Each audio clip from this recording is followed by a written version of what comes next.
Salut et bienvenue dans ce nouvel épisode de Rencontre avec trois types. Comme d'hab, je suis avec Guillaume et Nicolas. Salut les gars, ça va? Salut les girls. Ça va et toi? Ouais, bah ouais. Bon, alors aujourd'hui, on se retrouve pour un couple de films qui a été choisi par Guillaume. Ah oui, Halloween oblige. Halloween oblige, ouais, mais c'est pas Halloween du coup. Et donc, le couple de films, c'est quoi? C'est Scream de Wes Craven et Black Christmas de Bob Clark. Ok, super. Donc oui, effectivement, pour Halloween, sauf que l'épisode va sortir, je pense, vers la mi-novembre. Ouais. Donc ça sera en décalé. Si vous avez survécu. Vu que la dernière fois on a fait un épisode super long, ce coup-ci on va essayer de pas traîner, on va commencer directement par Scream de Wes Craven et ben on écoute un petit extrait musical. Alors allez, c'est parti. Probablement le morceau de comment il s'appelle De Peaky Blinders. De Peaky Blinders, exactement. Ah oui, c'est vrai.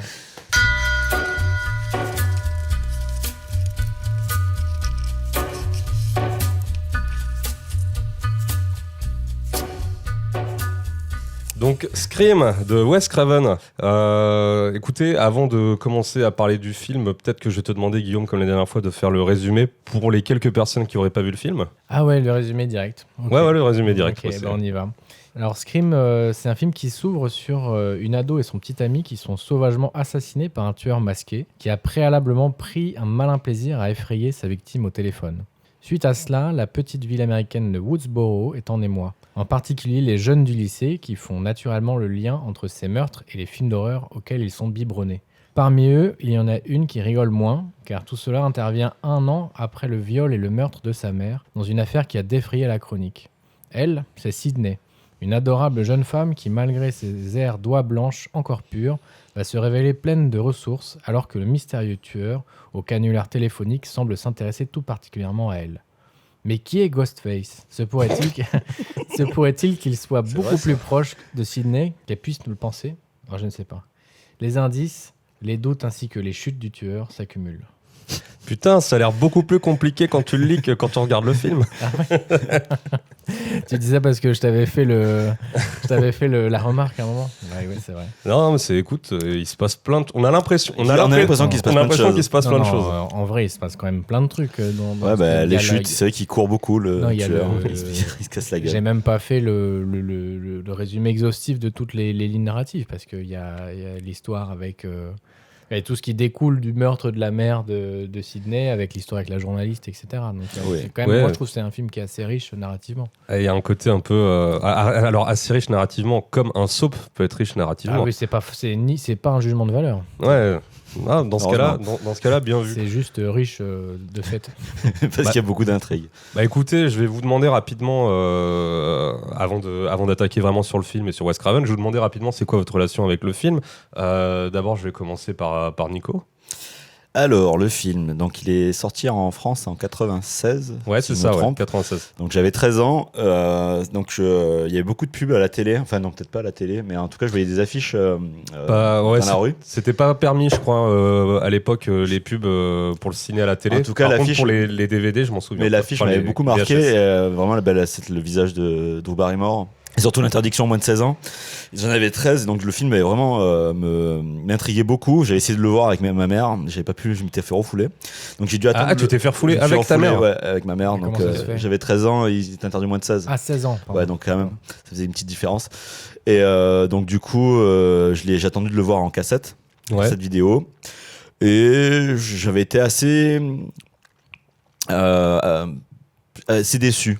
Ouais, c'est ce que tu nous disais tout à l'heure en off, ça fait partie des films où tu te fais toute une imagerie mentale. Exactement, c'est ça. Le film, un peu comme It Follows, mais dans un autre genre. Le film que je m'étais imaginé était meilleur que le film que j'ai vu en vrai, en fait. Tu peux pas t'empêcher de mettre un petit taquet à It Follows. Moi, j'aime bien It Follows. Mais donc voilà, donc en fait, j'avais été assez déçu parce que ça avait été vendu comme un film ultra violent. Déjà, pour que le film soit interdit moins de 16 ans, je m'étais dit, je vais avoir des kilomètres de tripaille. Et en fait, rien.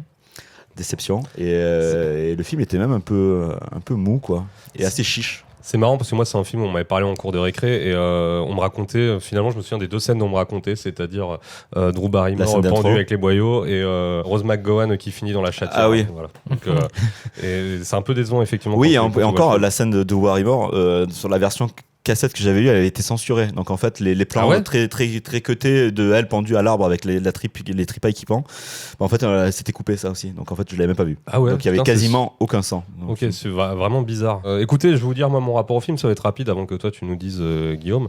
À peu près comme ce qu'on vient de dire, en fait, hein, c'est un film qui avait une forte image mentale pour des adolescents des années 90, ou même des jeunes enfants. Parce que moi, il est sorti, j'avais 7 ans. Moi, même 13 ans, j'étais un adolescent, enfin pré-ado, on va dire. Ouais, donc vous pouvez pas vraiment le voir. Donc moi, vraiment, ça a infusé dans mon esprit, mais je l'ai vu ultra tardivement. Je vais même vous dire, je suis pas sûr que je l'avais vu en entier avant de voir l'épisode. Ah oui. Avant de faire l'épisode. J'avais vu le 2, j'avais vu le 3, j'avais vu le 4. Enfin, je les ai tous vus, même les 2 derniers là, qui sont... On reviendra dessus, qui sont incroyables. Et en fait, celui-là, je l'avais pas vu en entier, tu vois. Mais ça a tellement infusé dans la culture populaire que je connaissais le twist, je connaissais les scènes. Donc voilà, donc j'ai pas énormément d'affect pour la saga Scream. C'est pas une saga que j'aime particulièrement, donc écoutez, on va voir ce qu'on va avoir à en dire. Bah ouais, moi en 96 j'avais 3 ans, donc autant vous dire que j'ai encore moins. Mais je me souviens, du coup, c'est exactement ce que tu dis. Hein, je me souviens que le lore tout ce qui entourait le film a fait qu'en fait je saurais même pas dater la première fois que je l'ai vu. Je pense que je l'ai vu quand j'étais ado, mais dans la cascade de films qu'on a envie de voir quand on est ado. Donc j'ai vraiment, sincèrement, aucun souvenir de mon premier visionnage. J'ai un souvenir de quand je l'ai revu il y a quelques années. Pour des raisons un peu parce que on en avait reparlé en cours, enfin à l'école ou quoi. Est-ce que tu as vu Scary Movie ou Scream avant? Scary Movie, oui, ça pour le. Mais tu l'as vu avant? Oh là là, bonne question. Aucune idée. Que pour savoir ce que ça a influencé. De ce que j'ai vu en premier. Et par contre, c'est vrai que j'ai été en bon étudiant cinéma, rattrapé par le côté, on va beaucoup en parler, mais méta du film.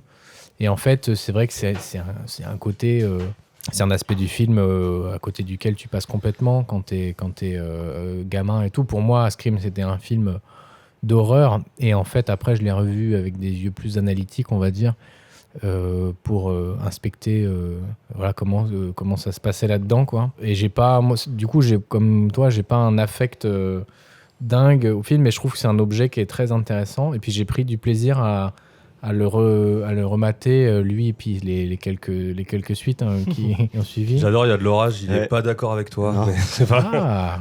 Est-ce que ça c'est serait pas Halloween, c'est peut-être le sound design. Ok, donc c'est intéressant puisque c'est comme une saga où il y a beaucoup de fans et donc là il y a 3 personnes qui sont pas du tout fans du film qui vont en parler. Pas du tout, hein. Enfin, non, là, je conchis pas le film non plus, mais... C'est juste que, en fait, je comprends le côté. Je comprends pourquoi il y a des légions de gens qui ont. Parce que c'est un film qui a, je pense, vraiment marqué à l'époque et même un peu après. Et encore une fois, c'est un mot qui veut pas dire grand-chose, mais c'est un film qui est intéressant quand même sous plein d'aspects, qui tente quand même des trucs et qui a quand même, on l'a pas dit, mais qui a renouvelé un genre. Ouais, on va y venir, mais c'est vrai que je suis quand même assez étonné parce que le film maintenant, le premier, ça commence à remonter. C'est 30 96, ans. Ouais, 30 ans. Je suis assez étonné de voir que le film et que cette saga est encore populaire 30 ans après, même si elle a opéré un retour. Mais bref, on va parler de tout ça plus en profondeur. Je pense qu'on va essayer de contextualiser rapidement Wes Craven. Après, moi personnellement, c'est pas non plus un réalisateur que j'affectionne de ouf, donc je pense que je vais pas avoir 1 milliard de choses à dire sur lui, mais ça serait... Enfin, qui connaît pas Wes Craven ? C'est clairement un des rois du film d'horreur des années 80. Quand même, hein, parce 90. que oui, surtout il a quand même créé une franchise Freddy, quoi. C'est quand même lui. Oui, en fait, il a plusieurs franchises à succès à son actif. Donc ouais, voilà. Donc la première, c'est vraiment Freddy, les Griffes de la nuit, 84.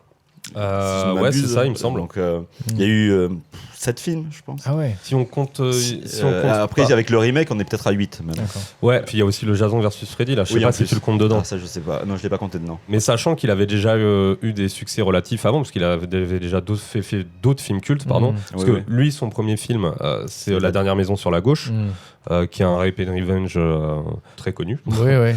Enfin, un peu fondateur même dans l'esthétique. Ouais. Et il a aussi fait La Colline à des yeux. Donc, oui, deux films qui ont été remakés d'ailleurs. Je crois que quasiment tous ces ces premiers films ont été remakés d'ailleurs. Après, Et c'est pas tout le temps pour le meilleur. Pas tout le temps pour le meilleur. J'ai pas vu le remake de la dernière maison sur la gauche. Alors le remake de La Colline à des yeux, c'est vraiment c'est un un très des très bon rares remake. exemples bon de film, remake qui déglingue l'original. Oui. C'est vraiment Après, quand la dernière maison sur la gauche de Wes Craven, c'était quand même pas un très très bon film. Non, mais Parce c'est tout le principe. C'est ce que Aja a dit. Dire, tu fais un remake normalement quand tu trouves un film qui est, c'est même pas terrible, mais perfectible. Et La Colline à des yeux, pareil. Oui, voilà. Donc ces deux premiers films, donc La Donc, dernière maison et La Colline à des yeux, c'est vraiment des films qui étaient perfectibles. Mm. Donc les remakes à la rigueur faisaient sens. Et Ah. c'est que celui de Aja est particulièrement pertinent Ouais. et bien. En fait, ce qui est marrant, c'est que La Colline à des yeux, moi j'en ai un souvenir assez cheap, mais c'est pas si mauvais que ça. La dernière maison sur la gauche, en fait, c'est un film, ça me fait un peu penser comme au premier Abel Ferrara ou truc comme ça. C'est des films qui sont à moitié hippie, qui mélangent les genres. Ah oui, aussi, oui, tu vois, parce que c'est entrecoupé d'éléments comiques un peu dans La dernière maison sur la gauche. Je me demande s'il n'y a pas un sidekick de flic. Bah, il y a comique. deux flics, des piniclés qui sont complètement nuls, qui est entrecoupé de scènes avec les voyous. Donc c'est assez Ah bizarre. oui, voilà, c'est ça. Et après, à la fin du film, il y a un des personnages qui pète un câble et ça finit en carnage, mais Ouais. c'est assez humoristique, c'est assez bizarre. Et justement, ce qui est drôle, c'est que Wes Craven, à la base, c'est pas un cinéaste, c'est un professeur, il me semble, sociologie, philosophie. Et je trouve pas que ça se sente tant dans son cinéma, mais par contre, à mon avis, il y a un humour qui est sous-jacent, qui est là depuis avant Scream, et que tout le monde n'a pas forcément perçu. Un humour peut-être un peu cruel, mais c'est intéressant de se dire que c'est un intellectuel en fait, Ouais. qui est Ouais. derrière son cinéma, quoi. C'est vrai que rien que le fait de. Pour arriver à Scream, rien que le fait de. Le geste est assez intellectuel, de se dire je fais partie d'un Oui, il est dans- genre qui s'est essoufflé. Il est dans l'autocritique de son propre cinéma. Et de, Je trouve que dans rien que le genre dans fait lequel- d'avoir mis ce projet sur les rails, ça. Parce que oui, on va rentrer dans les détails sur le fait que Scream est un film méta qui est donc qui a un discours sur le slasher.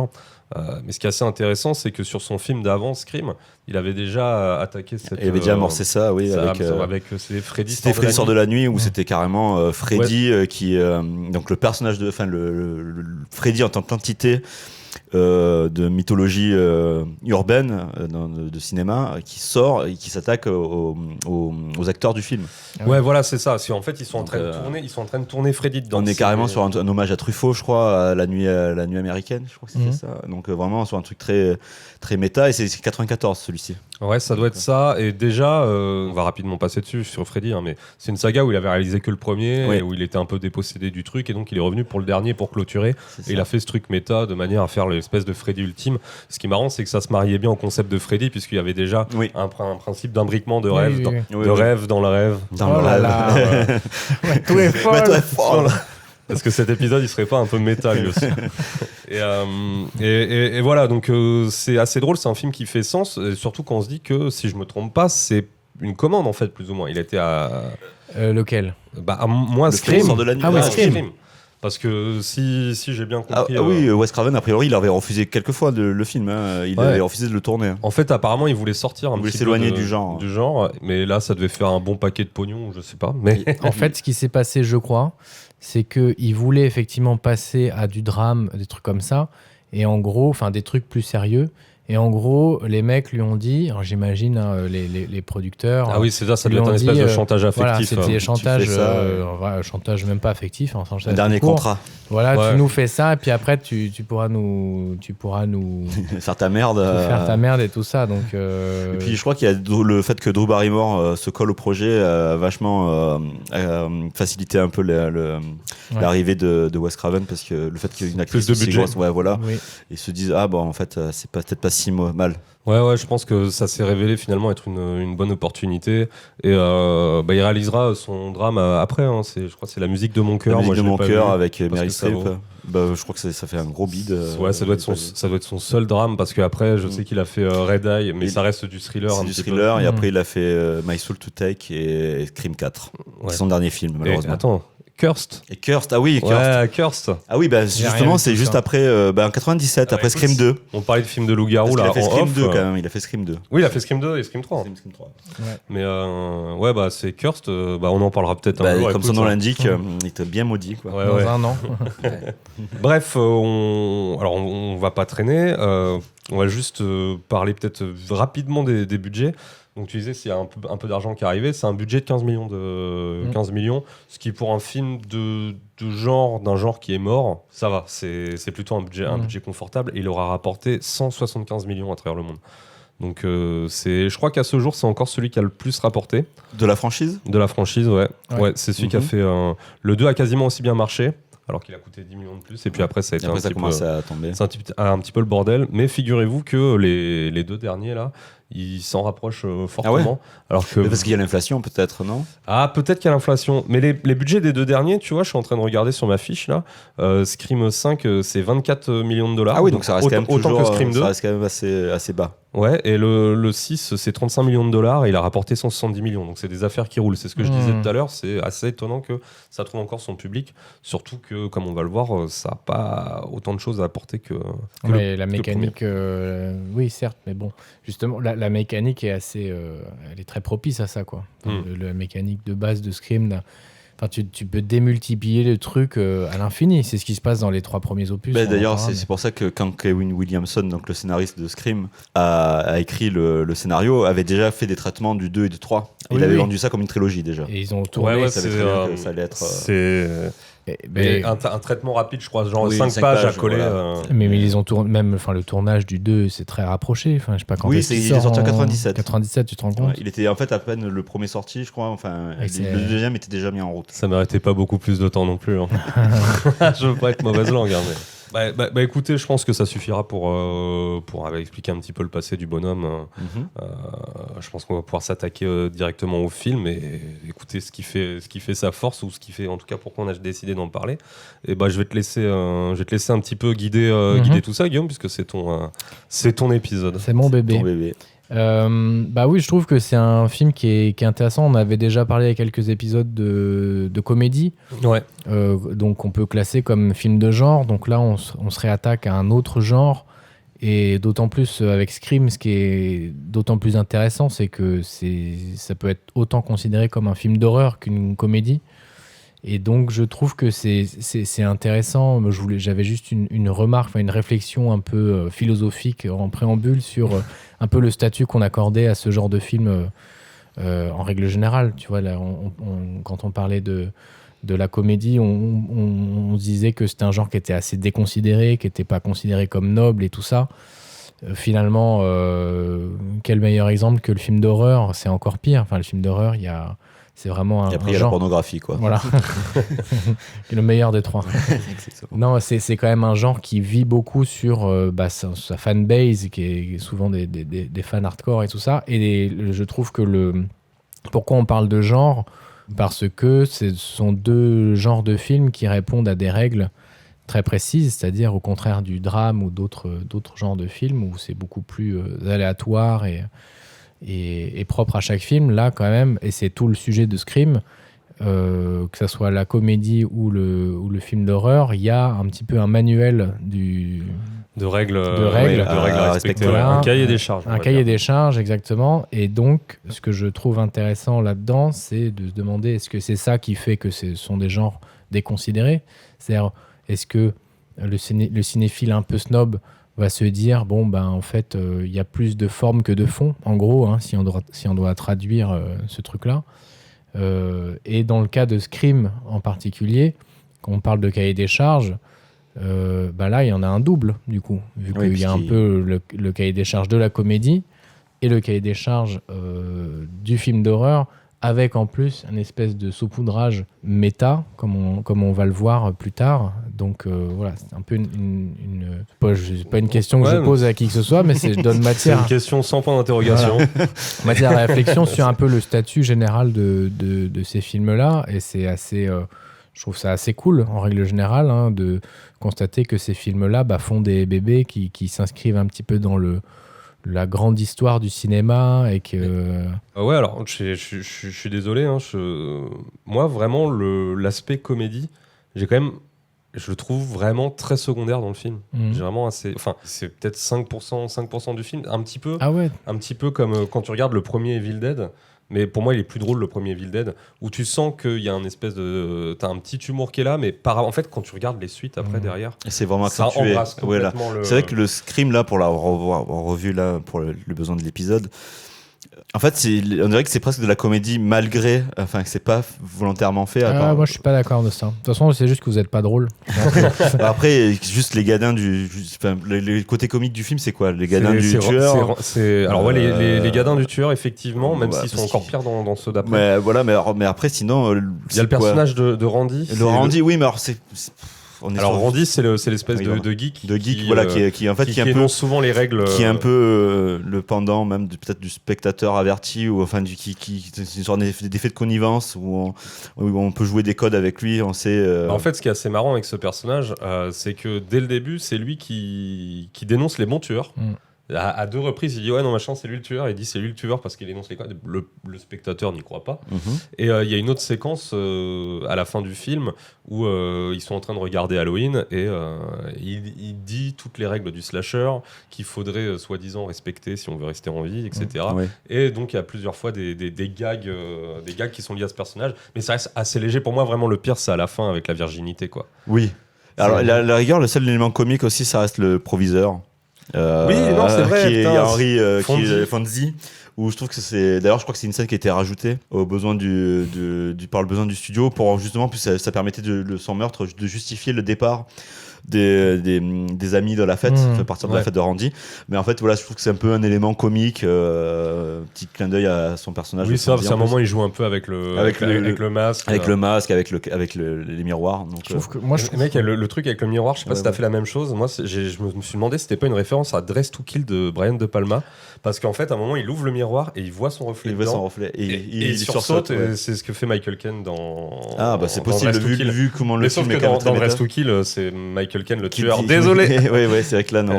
Mais Ouais, en tout cas, l'effet, pour en revenir au côté comique, ouais, pour moi, c'est distillé. C'est pas le film c'est a pas, pas. c'est pas Mais moi, je trouve même, après, c'est une question de point de vue, mais je trouve même que le fait de commencer d'avoir un premier quart d'heure purement horrifique avec Drew Barrymore qui meurt, et donc en fait, tu tues ta seule star du film et tout ça. Il y a un peu un truc un peu sale gosse, bras d'honneur, c'est etc. un petit hommage à Psycho Ouais, aussi. c'est l'héritage psychose. de- Ouais, mais je trouve vouloir- que ça le fait vraiment avec un petit sourire en coin. Alors, c'est pas la comédie où tu te tapes, les cuisses, tu vois. Ouais. Mais je trouve quand même le film, il est infusé par un esprit comme ça. Même on parlait en off de la musique, de la mécanique, tout ça, c'est quand même assez. Franchement, il y a certaines morts, c'est presque du grotesque. Oui, si par si on contre, peut c'est pas que parler la de musique est comique, très appuyée on peut aussi. parler de grotesque, mais c'est grotesque. En fait, je pense. T'as raison sur l'humour, c'est juste, maintenant je viens de me souvenir, c'est juste qu'en fait l'humour de Wes Craven en général me fait pas trop rire. Voilà, c'est pour ça que je vous ai Par pas exemple, le personnage de, comment il s'appelle, l'un des 2 tueurs, celui qui joue, Billy qui- ou Stu celui qui joue Sammy dans Scooby-Doo. Ah oui, là. et Matthew Lillard, Stu. Celui qui est Ouais, complètement Stewart, sous coke. qui est énervant au possible. Énervant au possible, ça a très mal vieilli Ouais. ce genre de Bah, personnage. c'est vraiment les Il est personnages comme dans beaucoup de films de cette période-là, où ils sont tous surexcités. C'est les personnages de ouais. bouffons. Oui, c'est fatigant. Ils vont tous très mal. C'est un clone triste. Ouais, c'est là pour le coup là. Non, le pauvre. En fait, je trouve que l'humour qui passe le mieux dans le film, c'est l'humour qui s'adresse vraiment aux connaisseurs de films d'horreur. Donc, par exemple, quand tu vois le caméo de Wes Craven, Oui, qui est justement, en Freddy qui en est concierge. Freddy, etc. Ces trucs-là, ça à la limite ce qui est le plus drôle. Mais il embrasse pas encore complètement la comédie, quoi. Non, mais justement, je trouve que ça participe au côté un petit peu trop plein qu'on peut reprocher au film et qui, en fait, du coup, fait que à la fin, tu as cette espèce de finale un peu surchargée. Moi, je trouve pas qu'il est trop plein, en fait. Je trouve qu'il est un peu mal équilibré. Parce que, comme tu disais, il y a ces 15 premières minutes de complète d'horreur et la séquence finale qui dure 40 minutes Oui. Quand même. dans une maison, donc c'est Ouais, pratiquement la moitié du film. Et qu'il y a un espèce de remplissage d'une heure. Mais surtout que c'est vrai que ça le problème, c'est que je trouve que ce soit dans la comédie ou dans l'horrifique, c'est le cul entre deux chaises et ça marche jamais vraiment des deux côtés en fait. Puisqu'il y a quand même des scènes, vous savez, un peu comiques où Kevin, donc le caméraman de Gail Weiser, la journaliste, se fait tuer. Il se retrouve sur le toit du van. Mais alors, ça part au début par une séquence qui est quand même assez horrifique où il y a du sang sur le pare-brise, donc du coup, et après elle déplace le corps en roulant, donc elle lui dit elle s'excuse. Enfin, il y a le mélange vraiment entre l'horrifique et le C'est comique. quand même hyper gaguesque, quoi. Il y a Oui, beaucoup c'est de gaguesque, choses, parce qu'après, c'est gaguesque. elle se plante dans l'arbre. Enfin, c'est assez. Donc c'est pour ça que je parle Mais- de trop plein. C'est que tu as cette dimension-là qui est parfois dans les scènes où tu as quand même cette espèce de petite patine comique. Tu as le côté slasher, et tu as le côté thriller, tu as le côté whodunit. Complètement d'accord sur. On va reparler du whodunit juste après, mais juste à propos de l'humour justement de situation que tu disais que c'était gaguesque. En même temps, les slashers des années 80, beaucoup étaient gaguesques justement par le grotesque des situations. Donc qu'est-ce qui le sépare? Qu'est-ce qui fait que un slasher Ah oui, premier degré et un est premier slasher. degré, et un autre est méta. Ouais. Je trouve que c'est encore pas assez maîtrisé. Pour, Ah non, bah oui, c'est sûr. Je dis pas que c'est Parce que c'est absolument ça, parce que le maîtrisé, hein. premier, si t'enlèves les références frontales au film de genre, après ça reste un film, un slasher de base en fait.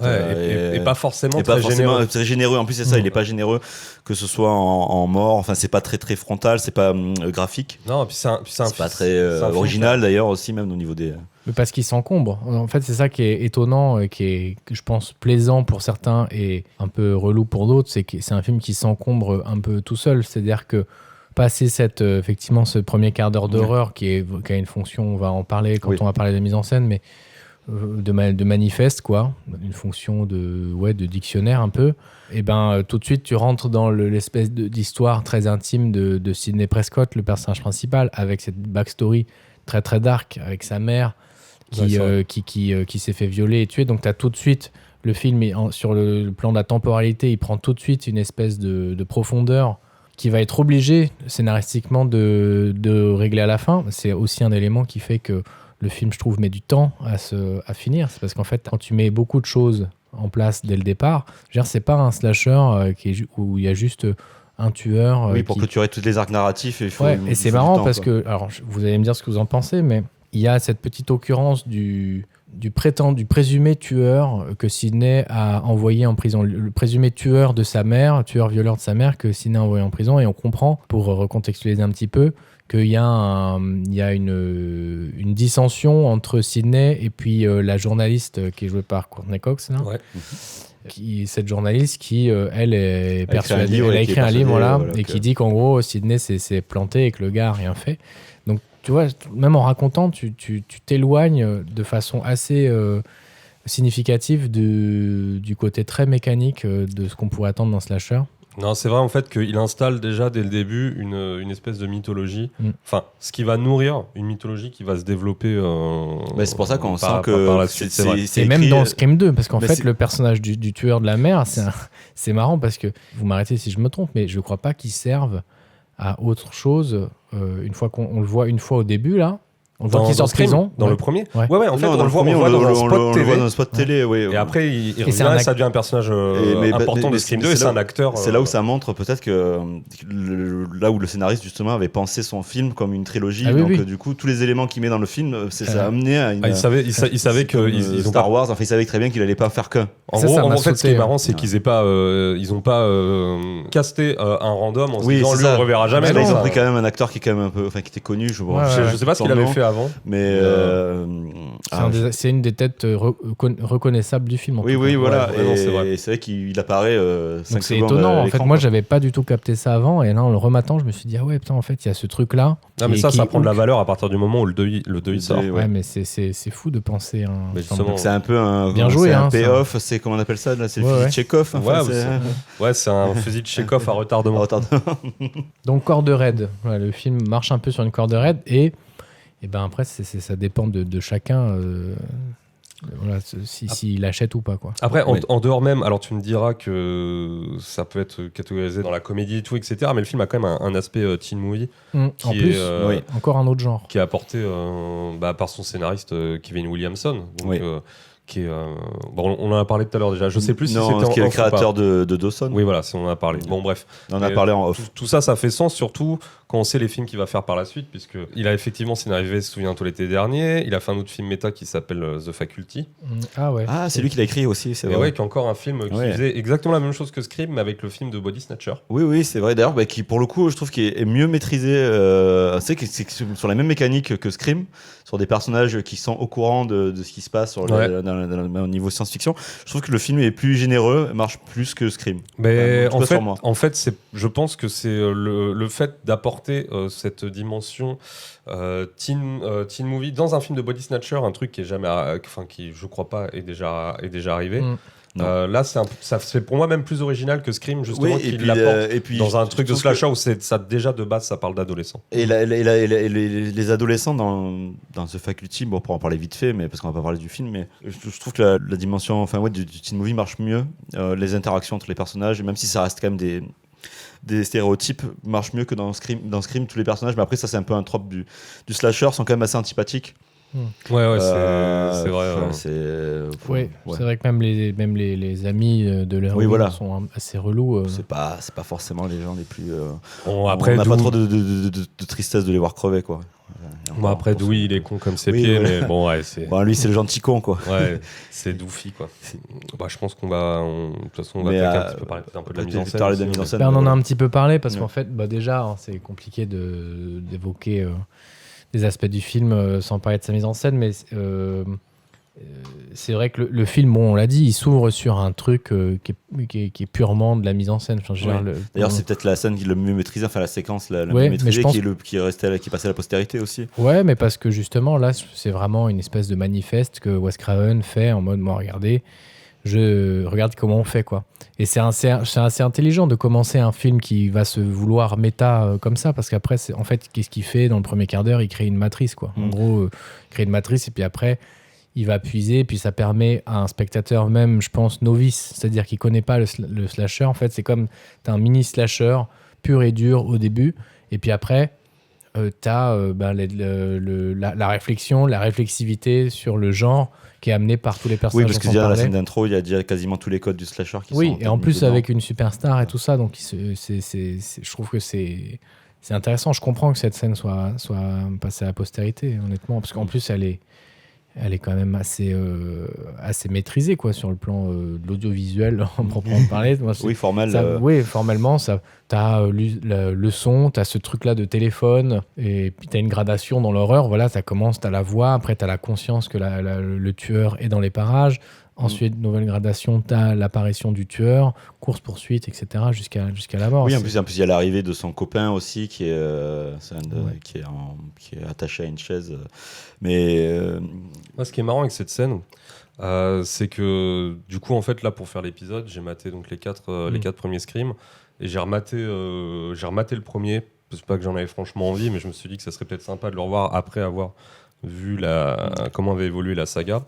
Et ça m'a été plus flagrant la qualité de la mise en scène dans cette première scène la deuxième fois. Ouais. La première fois, je l'ai trouvé bien, mais en fait, ce qui est marrant avec cette série, c'est qu'en termes de mise en scène, vraiment très vite, ça devient du soap. C'est du soap, c'est du fonctionnel. C'est du fonctionnel, alors que en fait, là, en voyant, il y a des vraies idées de mise en scène. Ouais, quand même.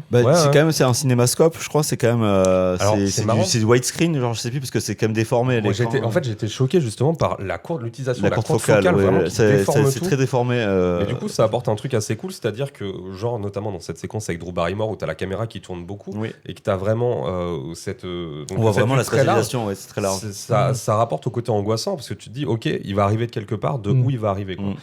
D'avoir ce truc très ouvert, alors que normalement, t'aurais envie de fermer le cadre. Et non, là, il y a vraiment ce truc-là, il peut arriver de n'importe où parce que t'as des vitres, les portes qui sont ouvertes. Ouais. Et non, c'était assez étonnant. Et ouvrir ce film aussi avec ce coup de poignard. Genre face au spectateur avec le ralenti, il marche de ouf. C'est vachement je pourrais pas fort. expliquer pourquoi.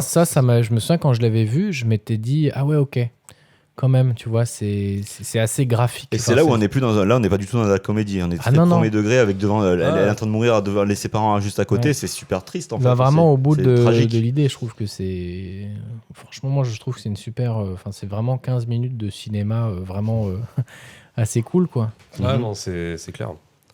Et puis ça, on parle évidemment, on est obligé de parler de cette séquence-là, mais même après, quand le film se lance, on a déjà dit en quoi il s'alourdissait un petit peu avec toutes ces histoires de narration et de backstory où tous les genres se mélangent et du coup il se retrouve un petit peu obligé de bouffer à plein de râteliers, quoi, pour tenir un peu son truc. Mais il y a quand même ce que moi j'identifie comme une étrangeté, mais plutôt heureuse, quoi. Tu parlais tout à l'heure de cette fin de film de ce dernier tiers qui dure 40 minutes dans la maison.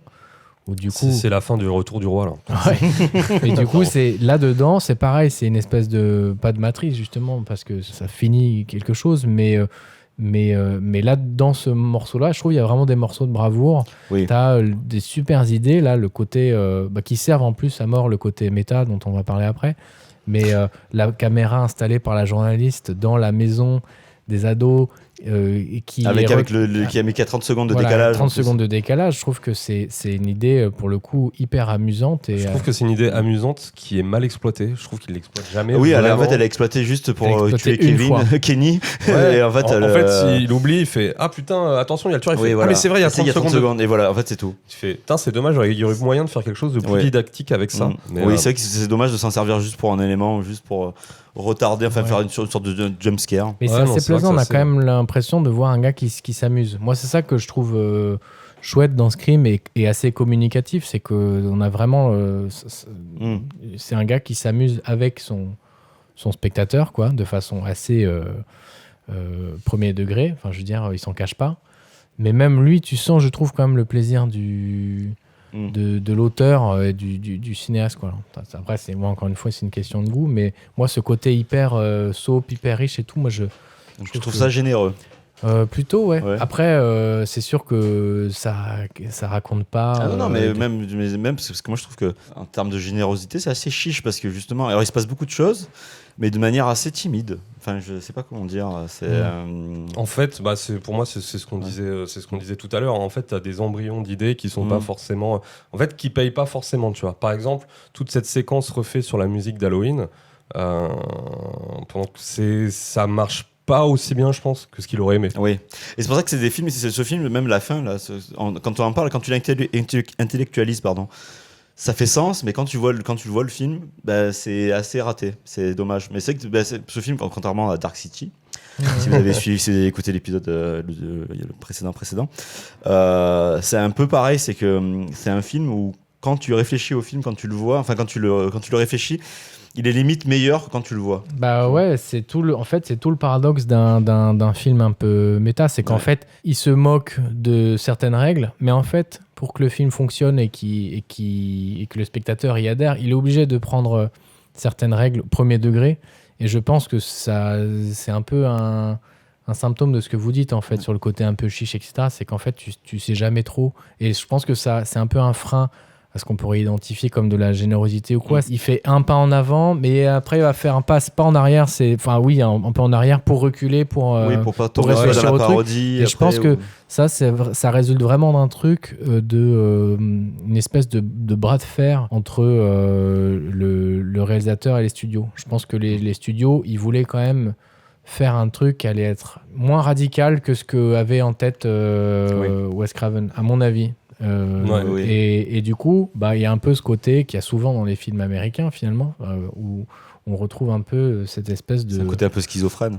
Ouais, exactement. Où on voit qu'il y avait deux idées de film un petit peu qui se battent en duel. Et là, il y a une version un peu consensuelle qui fait que on a ce truc que vous avez l'air de juger un peu tiédasse. Je comprends, honnêtement.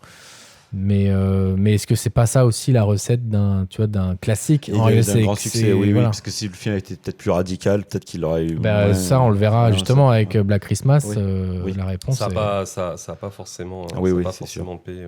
Bon, en tout cas, ça a quand même eu le mérite de relancer après tout un genre qui était complètement mort depuis le milieu des années 80, début des années 90, qui marchait plus du tout, quoi. À quel prix? Oui. Parce que, attends, il y a quoi comme bon slasher sorti après Scream? Ah bah oui, alors par contre, alors Urban Legend, apparemment, il faudrait le réévaluer. Moi, je l'ai pas vu depuis des années. J'avais pas trouvé ça terrible. Vers le bas, non? Alors, a priori, vers le haut, mais... Moi, j'aimais bien, mais par exemple, je me souviens que le 2, il est sorti la même année que Scream 3, et il y avait encore ce côté méta par rapport au cinéma. Parce qu'il se passait dans une école de cinéma, et que Scream 3, il y a le tournage de Stab 3. Donc non, mais après c'est sûr que souviens-toi l'été dernier, c'était très très mauvais. Tous les Halloween H2O. Oui, non, c'est vrai que tous les néo-slashers, ils ont appelé. J'en retiens pas un. Non, mais c'est des films qui ont quand même. Mais en tout cas, ça. Souviens-toi l'été dernier, tous ces trucs-là, c'est des succès. Oui, et en tout cas, ça a relancé Ah, cette ouais. économie du film de genre et du film d'horreur qui, surtout de ce genre-là, le slasher, qui était quand même en perdition depuis des années. Mais en fait, le truc, c'est que j'ai l'impression, vous me dites si je me trompe, mais que peut-être dans les années 70-80, le film de genre, c'était bon. Il n'était pas fait de manière aussi cynique par des studios, etc., qui ont vu qu'on pouvait faire beaucoup d'argent avec très peu d'investissement si on avait le réseau de distribution. Parce qu'à l'époque, c'est des films qui étaient diffusés. Oui, c'est comme ils appellent ça, dans du coup, des films d'exploitation. Ouais, C'est- tu vois, à la base, c'était juste pour tu sais, les petits cinémas ou Oui, pour oui. les drive-in, etc. Et là, à partir des années 90, c'est quand même des gros studios. Oui, c'est ça, avec c'est un des films de gros réseau studio après. Ouais, de, ouais. de distribution qui font on va faire vos merdes là, ou que les jeunes, vous avez l'air de kiffer pour manger du popcorn et vous faire peur, et ben on va les faire à la chaîne. Ouais.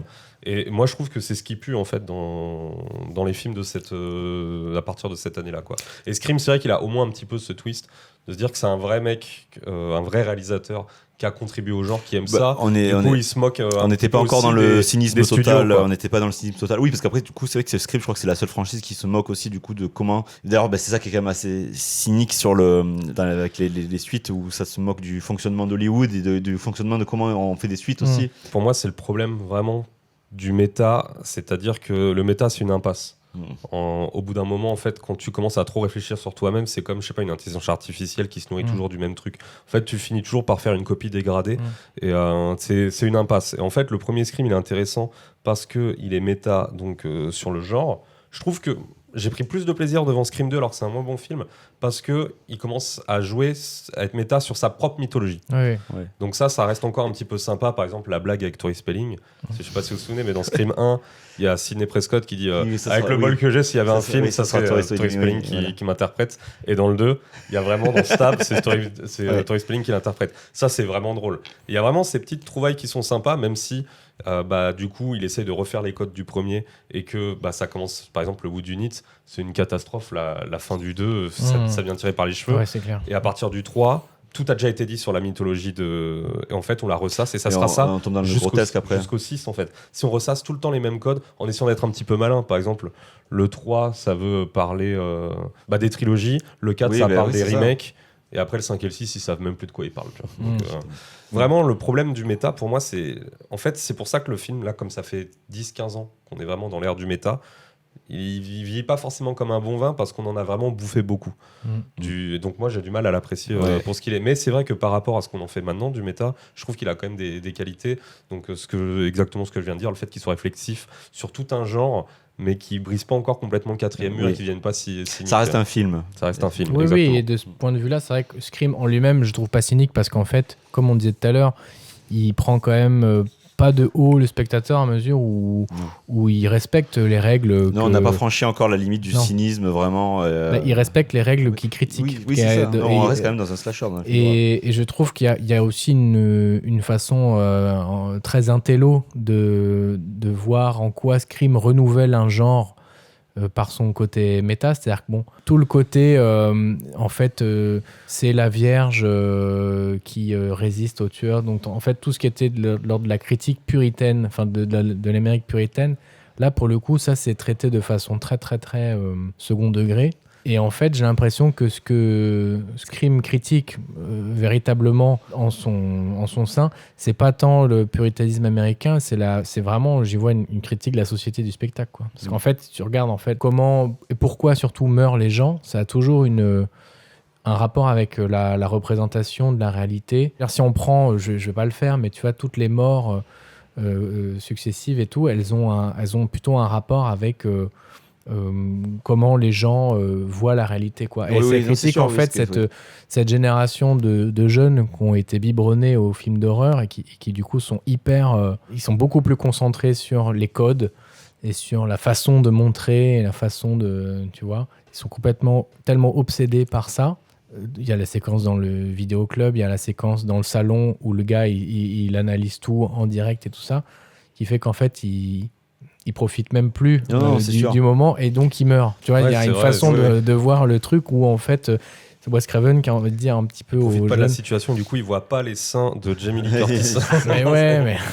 Enfin voilà, c'est peut-être un peu de l'enculage de mouche, mais je trouve que c'est un film qui si on choisit de bien y regarder, il parle de la est plus tristesse. intelligent que ce qui s'en donne l'air. Ah non, mais alors, je peux aussi dire des qualités, ce que j'ai pas encore fait, mais c'est malgré justement tout ce truc de renouvellement des codes, enfin, renouvellement des codes, c'est vraiment, il y a des codes qui brisent, et je reviens en fait sur le Whodunit, parce que en fait, ça vient de m'arriver comme ça, sur le fait, le Whodunit, c'est pas un truc qui existait normalement dans le slasher, à part si je me trompe. Peut-être a priori, ça peut arriver dans le giallo. Dans le giallo, oui. Mais pour moi, c'est quelque chose qui est Hitchcockien. Mm.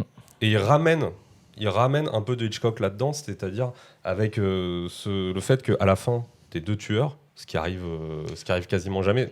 Ça, on peut dire C'est le quand même crime c'est de la l'Orient scène- Express, c'est- tu vois. Ouais. Toi, c'est vraiment, en réalité, c'est ça la base. Et au même titre qu'il s'inspire de Psychose, etc. Et ce que je trouve intéressant, c'est justement d'avoir repris le slasher depuis l'origine du proto-slasher, et de pas justement s'être juste concentré sur Sur les gros Halloween, et sur- vendredi et donc, 13. c'est vrai il est plus intéressant justement pour moi quand il ramène ces éléments-là. Oui, parce que d'ailleurs, Que les éléments les plus ce qui est connus, marrant, hein. c'est que Halloween, vendredi 13, c'est des films qui sont cités, mais verbalement, mais qui sont pas Verbalement, mais pas forcément en termes de mise en scène ou de. filmique, voilà. Ouais, non. Donc ça, au moins, il évite l'écueil de rentrer dans des trucs trop faciles. Et justement, alors sur le truc des 2 tueurs, j'avais lu que c'est quelque chose qui avait été plus ou moins rajouté pour redonner de l'intérêt au revisionnage du film. Et je dois dire qu'en le revoyant, c'est vrai que c'est intéressant de voir Oui. quel tueur fait quoi ou pourquoi. Par exemple, au tout début du film, à un moment, il lui pose la question au téléphone, il fait ouais, je suis derrière quelle porte selon toi? En fait, ce qui est drôle, c'est comme ils sont en deux, Oui. quelle que soit la porte qu'il choisit, Mm. elle meurt. Et donc, c'est des points, ces petites trouvailles qui font ok, d'accord, le film il résiste un petit peu, Et- son concept fonctionne vraiment bien. Et il y a un truc qui fait écho à ce qu'on disait tout à l'heure sur l'hésitation entre faire quelque chose de grand public et donc qui doit générer de l'empathie et le côté radical. Et ça, les 2 tueurs, enfin en l'occurrence sur les mobiles. les mobiles, Mm. c'est vraiment là une vraie. Ça symbolise vraiment La construction de fight. studio. Voilà, parce qu'en fait, t'en as un qui a pas de motif, qui est le mec complètement excité Coquet. là, Ouais, et t'as c'est l'autre tout. qui est en fait où là pour le coup c'est assez un laborieux. traumatisme, Machin, ça pour le coup, moi j'achète pas du tout, tu vois, hein, le côté. Oui, c'est alors alors que ta mère, que ma mère, elle est voilà. partie. Alors que t'imagines qu'après les suites de Scream, ce n'est que ça. Ouais. Oui, En oui, fait- c'est ça. En fait, tout est lié. En fait, la matrice originale avec la mère de Sidney, tout découle de ça. En fait, après, Bah, c'est des histoires de famille. On est vraiment sur du soap. C'est exactement ce qui s'est passé avec Saw aussi, tu vois. Et d'ailleurs, Saw est quand même très inspiré. À mon avis, James Wan, il a quand même bien pris Scream en se disant. Ok, parce que lui aussi, il avait pensé son Franchise, film en termes je de pense, franchise, saga, et t'as le même truc, c'est le Halloween, le Scream où ça se sent le plus, le jeu avec la voix, Mm. de maître du jeu que tu retrouves après dans Saw. C'est un peu moins le cas par la suite parce que ça devient n'importe quoi, cette voix, elle devient presque omnisciente. Oui, oui. À partir du 3, mec, c'est mission impossible. Il peut prendre la voix de n'importe qui. C'est ça qui est marrant parce que même dans le C'est 1, c'est que les voix ne correspondent pas du tout, même quand ils prennent la machine pour montrer Ouais. que c'est. En fait, c'est pas, Ah du oui. tout, c'est pas du tout crédible. C'est pas possible. C'est pas du tout leur voix en fait. Ouais, D'ailleurs, mais dans, c'est dans- un dans autre le 1, acteur. tu l'achètes à peu près. Oui, tu tu peux. Tu te dis bon, vas-y, c'est pas grave. Mais c'est qu'en fait, là, c'est pas du vois. Dans tout. le 3, c'est n'importe quoi. Moi je Il fait veux vraiment, cet il peut- appareil quoi. Ouais, c'est pareil. Mais même ça, le côté, je trouve ça un peu ridicule, c'est quand Sydney, justement, à la fin, quand elle arrive à leur en faire voir aux deux, où elle se cache dans le placard, elle a quand même elle prend le temps de se déguiser. Je me suis demandé, pourquoi elle se déguise? Est-ce que c'est déguise symbolique? J'ai trouvé ça, par contre, ouais, Est-ce un qu'il peu- fait froid? Je t'avoue que j'ai pas compris le sens de cette scène aussi. J'étais là, bon. Bah si les auditeurs ont la réponse, ils peuvent laisser Ouais, un commentaire. Ouais, non, c'est. On a été un peu dur avec, Oui. avec Scream, mais je pense que moi je sais que j'ai un peu un esprit de contradiction, c'est que c'est un film qui est tellement apprécié et je le trouve tellement un peu décevant. C'est ça, en fait. Il vendait tellement de choses. Pour moi, le problème, c'est vraiment qu'il est pas assez Promettait, il est en pas tout cas, assez généreux, promettait, tu vois. mais voilà. C'est surtout ça. Mais comme je disais, le 2, moi j'ai bien aimé le 2 parce qu'il y a plus de blagues, donc c'est un peu moins subtil, mais moi je me suis marré quand même avec tous ces trucs. Mais je crois que le 2 est quand même très très chiche aussi en mort encore. Hein. C'est assez... En fait, le 2 est un peu plus gore. Il y a un peu Il plus y a une gore. séquence avec un mort dans une bagnole. Ah oui, voilà, ça c'est Randy. Je crois. Dans le van, Non, non Randy, Ah il est non, mort ça- dans le 1. Non, Randy, il meurt pas dans le. Il revient. Il meurt pas, Randy. Je sais pas qui est Randy, c'est le geek. Randy Selgi qui se fait tirer dessus, mais il meurt pas. Ah, il meurt pas. Ah, Non. peut-être. En tout cas, dans cette voiture, je me souviens qu'il y a vraiment il y a un mec qui se fait transpercer la tête. Et là, je fais enfin un effet un peu gore. Ah ouais. Et en fait, a priori, ce qui s'est passé, donc le 2 était un peu plus gore. Il y a eu Columbine après entre le 2 et le 3. Ah oui. Et le 3, il n'y a plus rien. Il n'y a plus rien. Il n'y a absolument plus rien. Et le 4 devient un petit peu. Après, il y a les destinations finales qui ont remplacé, qui ont pris le pas. Enfin, Ah bah, alors on a oublié ça, c'est pour moi, c'est une des bonnes. Oui, voilà, c'est ça. Je préfère. Et même en fait, le truc, c'est que même les mauvais Destinations finales, parce que c'est pas tout le temps très fameux. Il y a au moins ce côté un petit peu fun, popcorn, inventif des morts. Oui, bah c'est ça. En fait, savoir à quel moment, et c'est toujours surprenant, comment la personne va mourir. Essaye de déjouer. En fait, les ça revient un attentes, peu à l'essence du slasher dans son côté, on va dire, ludique. cirque. Bah ouais. Alors que. C'est presque un exercice de style, Oui, voilà. les destinations finales. C'est en fait, c'est savoir comment ils vont mourir. En fait, mort, c'est l'originalité de la mort. Ouais. Ouais. Tandis que c'est pour ça que du coup, Scream, j'avais trouvé ça un peu décevant, c'est que les morts étaient, même dans le côté suspense, c'était pas ça, quoi. Enfin, en tout cas, moi, Bah, écoutez, est-ce que Guillaume, tu as plus de choses à dire sur Scream ou Non, on a fait le tour. Ça va être intéressant de parler de remonter le temps. de son grand-papa. Bah écoutez, très bien, on passe du coup à Black Christmas de Bob Clark. Film sorti en 1974, et puis on va écouter un morceau de l'OST qui est vraiment très très bien. Ouais. Probablement on va juste écouter une petite chute de piano et puis on revient tout de suite.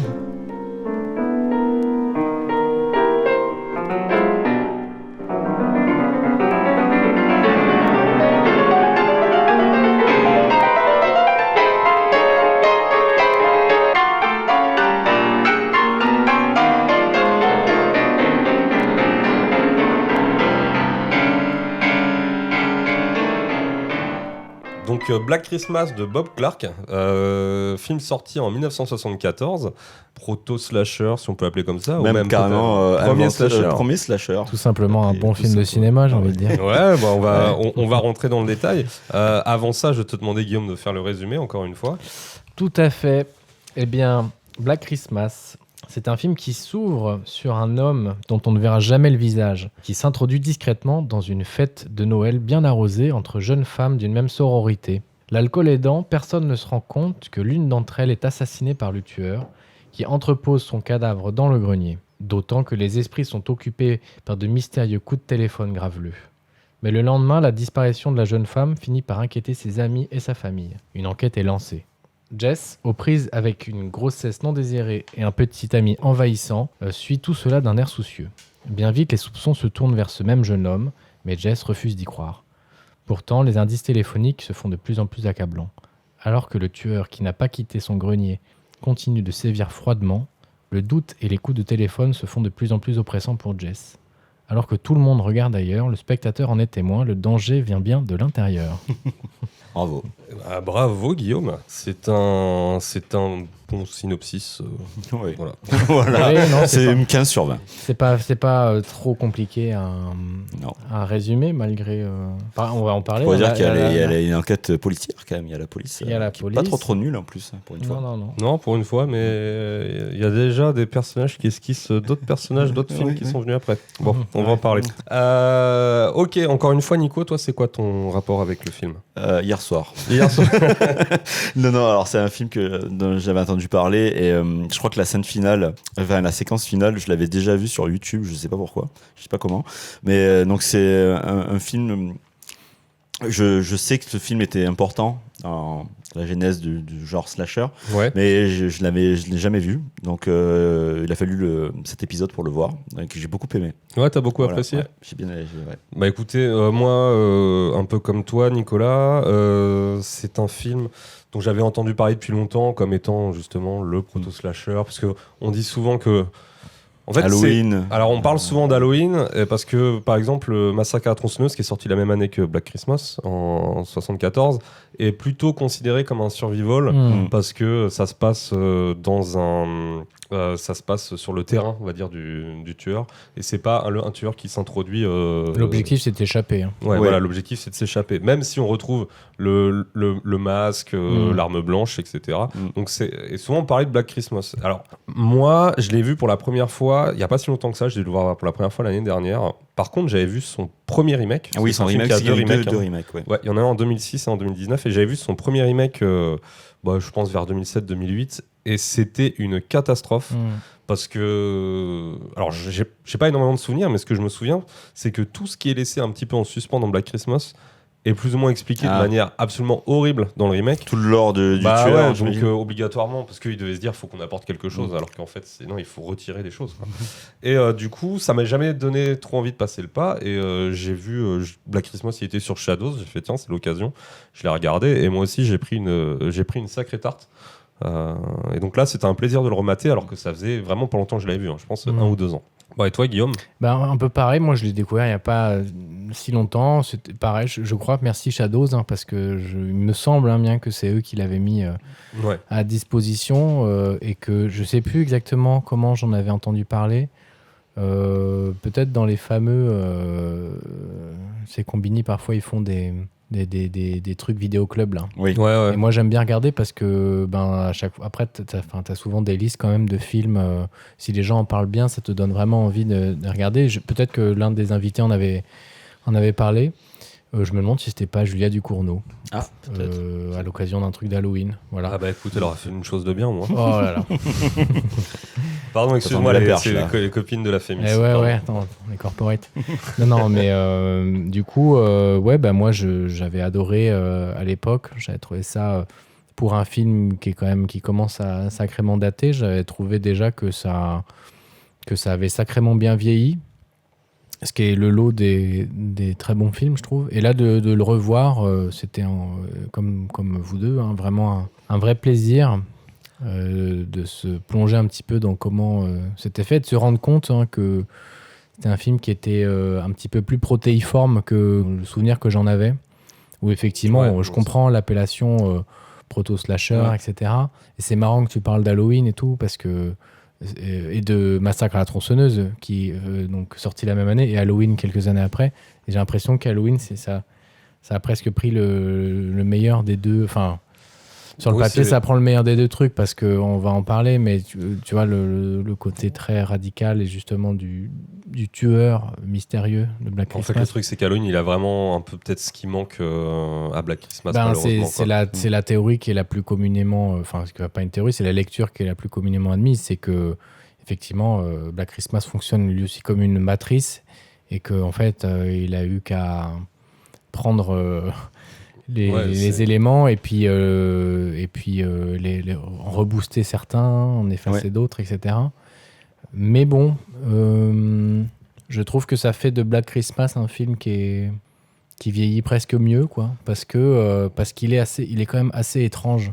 Qui vieillit mieux qu'Halloween. Halloween. Ouais. Ah putain, je peux pas te laisser dire ça. Halloween, c'est vraiment, je pense, peut-être mon Carpenter préféré. Donc, non, mais je dis pas que c'est. Enfin, c'est celui que je trouve qui bouge vraiment pas. Moi, je trouve ça super, mais après, c'est pour des raisons qu'on va aborder, même thématiquement. Je le trouve limite assez presque en avance sur son temps, et 74, en fait, on dirait pas. Complètement. À part les tenues, les coiffures de Margot Kidder, qui est Lois Lane dans Superman. Pour plein de raisons, mais ça, on va en parler. On va contextualiser avant, mais on a tout un axe sur le fait que ce film est un précurseur pour des raisons assez diverses. En tout cas, moi, je pense que ce qui, pour moi, a fait que ça a été une bonne surprise, c'est que quand même des films d'horreur des années 70, 80, il y en a quand même une pelletée. Il y en a certains qui sont devenus cultes, qui aujourd'hui passent assez difficilement. Donc, t'as toutes les chances de te dire que Black Christmas, ça a l'air d'être un peu un oublié de l'histoire, une seconde zone. En le voyant, je m'attendais à rien. C'est ça, c'est que Black Christmas, on se dit tu dis ça va être quoi? Ça va être un tueur Saint-Nicolas, j'en sais rien. Oui, non, mais c'est ça. C'est ce qui va te déguiser en Père Noël. Parce que le tueur va être noir. Encore pire. Il paraît que la première fois qu'il est sorti, ils ont renommé le film en Silent Night, Evil Night. Et pas Deadly Night. Ah oui, voilà, parce que justement, c'est un film avec le. Ils avaient peur que les gens pensent que c'était un film de Blaxploitation. J'ai jamais vu aussi peu de noirs dans un film. Pour le coup, on n'en voit pas du tout. C'est vrai. Écoutez, on va faire un peu de contextualisation extrêmement rapide sur Bob Clark. Parce que alors, pour regarder les mères de Wes Craven, là, il y a du monde. Enfin, moi j'étais là et j'ai pas eu le temps. J'ai oublié de regarder aucun des autres films de Bob Clark. Je crois qu'il y a quand même une filmographie d'une au moins une vingtaine de films. Oui, mais alors, en plus, si tu aurais dû en voir un, je pense que c'était Porky's. Bah ouais. Donc c'est le film Alors, que tu j'ai fais le malin vu, parce que tu voilà, l'as vu il y a parce que 30 ans, je l'ai vu sur la scène il me semble. Donc j'avais un souvenir juste d'adolescent qui regardait par le trou d'un vestiaire qui regardait des filles Ouais, dénudées. Donc c'était un de mes premiers émois. Vraiment teen télévisuel. movie des années 80. Ouais, voilà. Mm. Pas très très fin, je crois. Oh, je Mais crois que qui c'était a pas priori la- était quand même une bonne matrice aussi dans le film. Pour de genre, American comme ça. Pie. Voilà. Donc C'est marrant, c'est vraiment le daron, ce gars, quoi. C'est ouais. Alors qu'il a fait très peu de films, mais quand même il a 2 films qui ont un peu. Enfin, il a fait très peu de films à enfin, succès. à succès. Non, bah, je sais qu'il a fait une adaptation de Sherlock Holmes qui s'appelle Meurtre par décret, que j'ai pas vu, mais qui est sur Shadows aussi. Donc je pense qu'un de ces quatre, je me laisserai Ouais. tenter. Et c'est un succès critique aussi, c'est un pour le coup. Ouais, bah ouais. Mais après, par contre, Porky's, je sais que ça a été un succès de ouf parce que le film, il a coûté. Ça avait coûté 4 millions. Ça en a rapporté 130 millions dans les années 80. donc, C'est voilà. énorme. Ah ouais, c'est c'est vraiment clair. énorme. Ouais. Et maintenant, après, il a fini sa carrière, le pauvre Bob Clark, en faisant des téléfilms Oui, voilà. Par ou contre. des films avec John Voight, dont c'est Karate Dog. J'ai regardé des extraits, ça a l'air mortel. Un chien qui fait du karaté. Ah, et Et- qui parle en plus, tu vois. Mais il était assez versé dans ces trucs-là parce qu'il était aussi connu pour Genius Babies. Oui, mais il y a John Voight aussi Petit dedans. génie, voilà. Et je crois, si j'en crois là. Putain, mais qu'est-ce que le John Voight, ce génie qui a joué comme dans Anaconda, vient se foutre là-dedans. Je crois que c'est le premier film qui utilise, je note là de façon très scolaire, mais des images 2D d'ordinateur là pour animer les bouches des bébés. Alors je l'ai pas vu, hein, je crois que c'est un film qui est assez précurseur. Ah ouais, Dans en une mode, technologie informatique. Des effets spéciaux. Ah, Comme quoi, hein. un peu comme. Mais c'était avec des animaux, mais tu sais, les films genre Entre chien et chat, des trucs comme ça. Babe. Il Ouais. fait parler. Ouais. Babe, Babe, c'est Babe, c'est très bien. il me semble. Ah oui. Je parle pas du 2, je parle Non, du premier. non, Mais il me non. semble que le premier, j'avais aimé C'est bien déjà. aussi. C'est vachement bien, Ouais. Ouais, mais faut que je la revoie, écoute. J'ai la VHS. pareil. Du coup, Donc, oui, Bob Clark. étonnant Bob Clark, trajectoire étonnante et tragique. Tragique Bah, aussi, ouais, trajectoire. Parce qu'on va voir qu'il y a des vrais morceaux de mise en scène dans Black Christmas. Ah ouais, je trouve que c'est pour ça que je trouve que c'est étonnant. C'est d'un mec quand même qui a l'air d'en avoir sous le pied, comme on dit, et qui finit par faire des trucs de. Ou alors, de est-ce que, commande. façon, Toby Hooper, c'est l'homme d'un film, enfin, peut-être en termes de mise Ah, en au scène, moins, où toutes les étoiles étaient alignées et bam. Au moins, Toby Hooper, il a été reconnu Ah de ouais, son vivant. Bob T'as Clark, reconnu son personne vivant, ne alors connaît que que Bob lui, Clark. Mais par contre, le film a coûté 350 000 $. Je crois qu'il a rapporté quand même. Moi, C'était un gros 600 000, il a rapporté 4 millions. Mais tu vois, ce qui est marrant, c'est qu'alors 600 000, c'est très peu. Mais par exemple, tu regardes, après Halloween, c'est presque un film d'étudiant, hein, mais Halloween, ça coûtait, je crois, 200 000 $. Ah oui, c'est vrai. Oui, Ouais, oui, donc, tu oui. divises- tu Et ils en divises ont par rapporté. je sais Il y, a, pas. il y a plus de lieux de tournage dans Halloween. Hein. En termes de décor, Black Christmas, Bah, je pense c'est la principalement maison, dans le la commissariat maison, le commissariat, ouais. et c'est tout. Oh, il y a le parc, il y a quand même pas mal de Oui, trucs. il y mais- a une scène en extérieur. Bah, écoutez, moi, Ouais. c'est tout ce que j'ai à dire sur Bob Clark. Bah ouais, Moi, j'avoue ouais. que oui, c'est pas forcément une C'est personne. intéressant, ça va nous forcer à parler du film en tant que tel. Moi, j'aime bien ça. J'ai l'impression d'avoir été appelé au tableau. Hein. Guillaume, c'est ton problème, là, c'est toi qui Ouais. guide hein, maintenant. Non, on a dit qu'il avait été écrit par Roy Moore. Voilà, donc c'est pas Le fameux Roy Moore. Non, C'est- c'est un film canadien. On n'a pas dit. Je sais pas dans quelle mesure ça compte, mais Bob Clark, qui est un Américain émigré au Canada pour des raisons, je sais pas exactement, peut-être personnelles, mais en tout cas au Canada c'était beaucoup plus facile parce que c'était quand même un petit nom. C'était un petit nom pour Hollywood, mais quand tu arrives au Canada, ça restait quand même un gros poisson par rapport Ouais. à l'industrie canadienne. C'est vrai que je sais pas pourquoi il est. Bah, j'ai lu pour nulle des part. questions de. Il arrivait alors, plus facilement à faire de ses travail, projets, tu peut-être. penses je de- pense de que travail. c'était. Ouais, je pense que pour des questions d'impôts, de taxes et des trucs comme ça, c'est un peu comme. Alors, c'est pas comparable, mais en Belgique, ici, nous, il y a quand même Oui, il y a des, des- des- il y a Bien sûr, beaucoup mais de tax attention, il y avait des shelters. taxes d'impôts au Canada. Beaucoup de films se font au Canada. Voilà. Et donc, lui, il y est. il y Cronenberg est allait. toujours resté au Canada d'ailleurs aussi. Ouais, c'est. On parlait tout à l'heure du fait que c'était un précurseur, premier degré, voilà, en proto-slasher, etc., pour toute cette question de tueurs, qui est home invasion, comme on dit, Mhm. où le film s'ouvre de façon quand même assez similaire à Halloween. Halloween. Finalement, il y a cette Ah, question de la c'est- caméra c'est quand subjective. vous- C'est exactement la même chose, quoi. Oui, Enfin, oui, et sur on- la vue subjective du on- tueur. Et on verra que c'est pas la seule chose que Carpenter a repris appliqué. vraiment tel quel au film. Mais comme tous les précurseurs, bah, ils s'appuient sur un genre préexistant. On peut rapidement évoquer le giallo. Oui. Le giallo italien d'Argento. Dario Argento. De Bava plutôt, Oui. Argento, c'est Oui. presque la deuxième vague de Oui, giallo c'est en vrai. fait. C'est vrai. Oui, parce que là, Non, mais c'est moi, plus sur je suis- les années 60. Bava, Argento, c'est plus 70-80. Ouais. Après, parce qu'il y a, Deux aussi importants. il y a hein. Sergio Martino aussi dans les années 70. Pas de son, enfin, si on commence à rentrer là-dedans. Mais oui, T'as oui. Fulci qu'on a fait quelques-uns oui, aussi oui. et tout. hein, C'est- donc, mais c'est vrai qu'on peut dire qu'il a quand même encore un petit peu les codes de ce film, de ce genre-là. Et alors, quels sont les codes du giallo pour nos auditeurs qui connaîtraient pas bien le genre? Bon, alors, c'est. Une femme C'est beaucoup plus érotique. c'est vrai. au ralenti. Alors, Ils se font c'est tuer. quand même des. C'est- Voilà. De manière. Souvent, c'est à l'arme blanche. Ouais, des meurtres assez élaborés à l'arme C'est élaboré. Avec des objets gantés, contondants et souvent phalliques. Oui, voilà. Et puis souvent, les tueurs sont gantés. Gantés, masqués. Ils sont gantés, pas- mais on voit pas leur visage. Enfin, En fait, c'est un genre qui est très fétichiste, très codifié, même au niveau de la mise en scène. Oui. Donc, c'est quand on dit les tueurs gantés, c'est vraiment qu'il y a souvent des gants en cuir. des plans. Oui. En fait, il faut imaginer la scène de douche de Psychose, en fait. Oui, parce Qui que est c'est qu'on déjà est quand même une- sur qui est du. déjà une matrice. On en est fait, beaucoup sur du gros plan. Il y a Ouais. beaucoup, c'est très très très fétichiste. Oui, c'est sur les armes. D'ailleurs, sur la pénétration aussi, quand les couteaux rentrent dans la chair. Et des éléments, sur ouais, des comme tu éléments disais, toi, tout les à gants en cuir, les fringues, le noir, les armes qui brillent. Oui, voilà. Faut toujours qu'il y ait ce côté très. Il y a vraiment une esthétique très particulière que tu Ouais. reconnais tout de suite, même si ça peut paraître un peu futile dit Oui. comme ça. Dès que tu vois un giallo, tu le reconnais. Par exemple, quand tu regardes les films de Forzati. C'est ce que j'allais dire. Ah oui, ouais. Et Kate, Ok. c'est. Bah Je oui, sais donc pas, ils je ont voulais en bah, il y a parler. Hammer, ils ont carrément récupéré tout le côté fétichiste du giallo. Si et- ça vous c'est intéresse, c'est extrême, que quoi. vous voulez une espèce d'abécédaire du giallo, vous regardez L'étrange couleur des larmes de ton Oui, corps ou ouais, Hammer. aussi. En fait, c'est une espèce de version essentialisée du Exactement. giallo, mais c'est déjà un petit peu ce qu'a fait Argento dans certains de ses films, Ouais. où il a vraiment épuré complètement le scénario parce qu'on a rien à faire. Et, Oui. enfin, Inferno, par exemple, pour moi, c'est ça. C'est Inferno, la suite de Suspiria. Oui. C'est un petit peu ça, c'est que ok, le scénario, on s'en fout. Et On garde Et- juste les éléments Très esthétisant. esthétiques, ouais. esthétisants, ouais. Et là, dans Black Christmas, alors pour moi, c'est condensé cette espèce d'hommage, parce qu'on peut presque parler d'hommage dans la scène où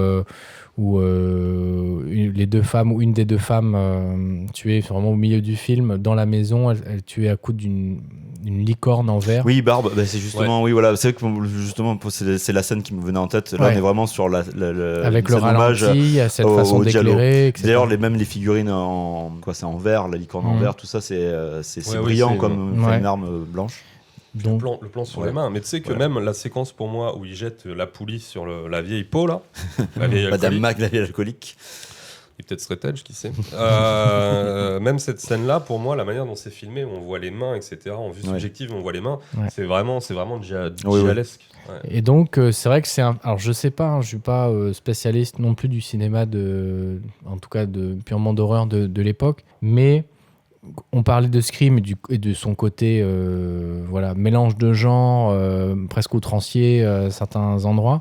Là, c'est pareil, quoi. Il y a un côté, je sais pas dans quelle mesure c'était nouveau, donc je me méfie Ouais. du terme précurseur, mais il y a quand même du thriller, c'est-à-dire qu'il y a effectivement le whodunit dont on parlait un petit peu, où on se demande qui est ce tueur, mais il y a le gros du film, c'est non pas qui est-il, mais enfin, il y a à la fois qui est-il, avec tous les soupçons qui vont Mais peser sur un des personnages, le petit ami de Jess, mais il y a aussi faut-il le trouver où est-ce qu'il est, Où est-ce qu'il est, ouais. ce qui ouvre des perspectives de mise en scène assez cool, avec l'enquête policière, chercher où est-ce que ça borne, etc. Localiser d'ailleurs, ça, je trouve l'appel. que c'est des scènes. Alors, je suis pas policier, mais j'ai trouvé qu'il y avait, en tout cas, dans l'enquête, même quand ils recherchent, à un moment, il y a une petite fille qui disparaît. Donc ils mettent en place Une battue. une battue, et en fait je trouve que c'était assez réaliste, enfin il me semblait. Ouais, j'étais là, je fais Mais j'ai tiens, trouvé que c'était quand même assez. Je me suis dit, pour un genre de film où, par exemple, pour en revenir au dialogue vite fait, en général, toutes les enquêtes policières, c'est assez ridicule. C'était toujours Ouais. un peu. Alors que là, il y a un côté assez réaliste, assez bien Ouais. fait. Où on dirait que vraiment les flics sont des professionnels, ils savent ce qu'ils font, c'est leur métier, et Mais ils savent ce qu'ils font. Mais ça, c'est vraiment un esprit qui traverse le film d'une manière générale. je crois que c'était vraiment une volonté affichée de Bob Clark. C'est presque du Friedkin sur le côté. Il y a vraiment un truc étude de mœurs. Ouais, voilà. Mais moi, cette séquence de la battue, vous savez à quel film ça m'a fait penser ? Ça m'a fait penser à Gone Girl, parce qu'il y a une scène de battue qui est assez similaire, parce qu'elle fait appel aussi aux gens de la ville. Oui, de la petite ville. Et direct, j'ai pensé, tiens, c'est marrant, c'est pas quelque chose qu'on voit très souvent. Non, et surtout de traiter de manière très réaliste et alors ok, il y a pas 30 milliards de façons, je pense, de faire des scènes de battue, mais en tout cas, j'ai trouvé que c'était assez. Non, mais c'est intéressant comme élément scénaristique, tu vois, de pas commencer par finalement le tueur est découvert, le meurtre est pas découvert de manière spectaculaire. Non, en en fait. plus, mais Et on le voit pas. Mais c'est comme ça qu'ils apprennent qu'il y a un tueur en tout cas. Ouais, c'est ça.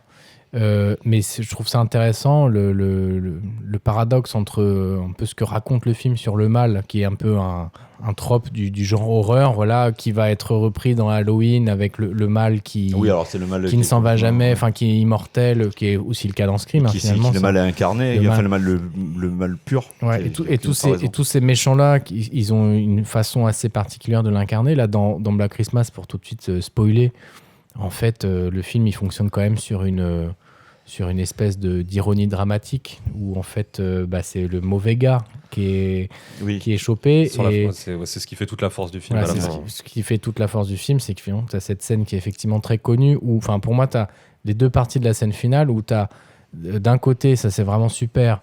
Tu dézoomes de la chambre avec la rescapée, avec Jess qui est rescapée, qui est toute et seule. puis après tu as des petits panneaux comme ça qui inspectent les angles morts de la maison et qui signifient que le gars est toujours là. Ouais, parce qu'en fait, la séquence finale, juste, je redis rapidement, mais comment elle s'appelle la personnage principale Jess. Donc, elle finit par tuer son petit copain qui était soupçonné par la police. Donc, la police se dit, le tueur est mort.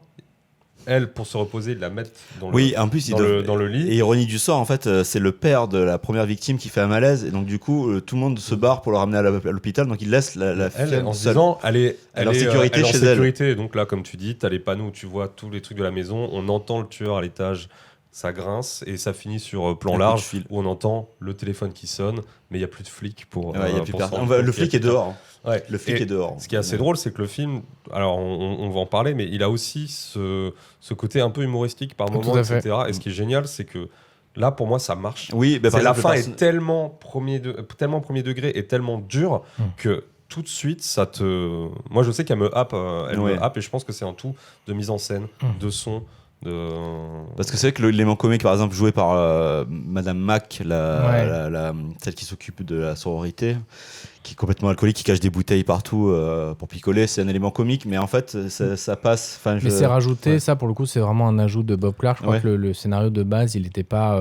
Lui, il a vraiment rajouté tout un aspect très réaliste. Et très contestataire au final, en plus aussi. Et assez contestataire, on va en parler juste là, de l'aspect féministe du film, qui je trouve, c'est très rare dans le cinéma, ce truc-là.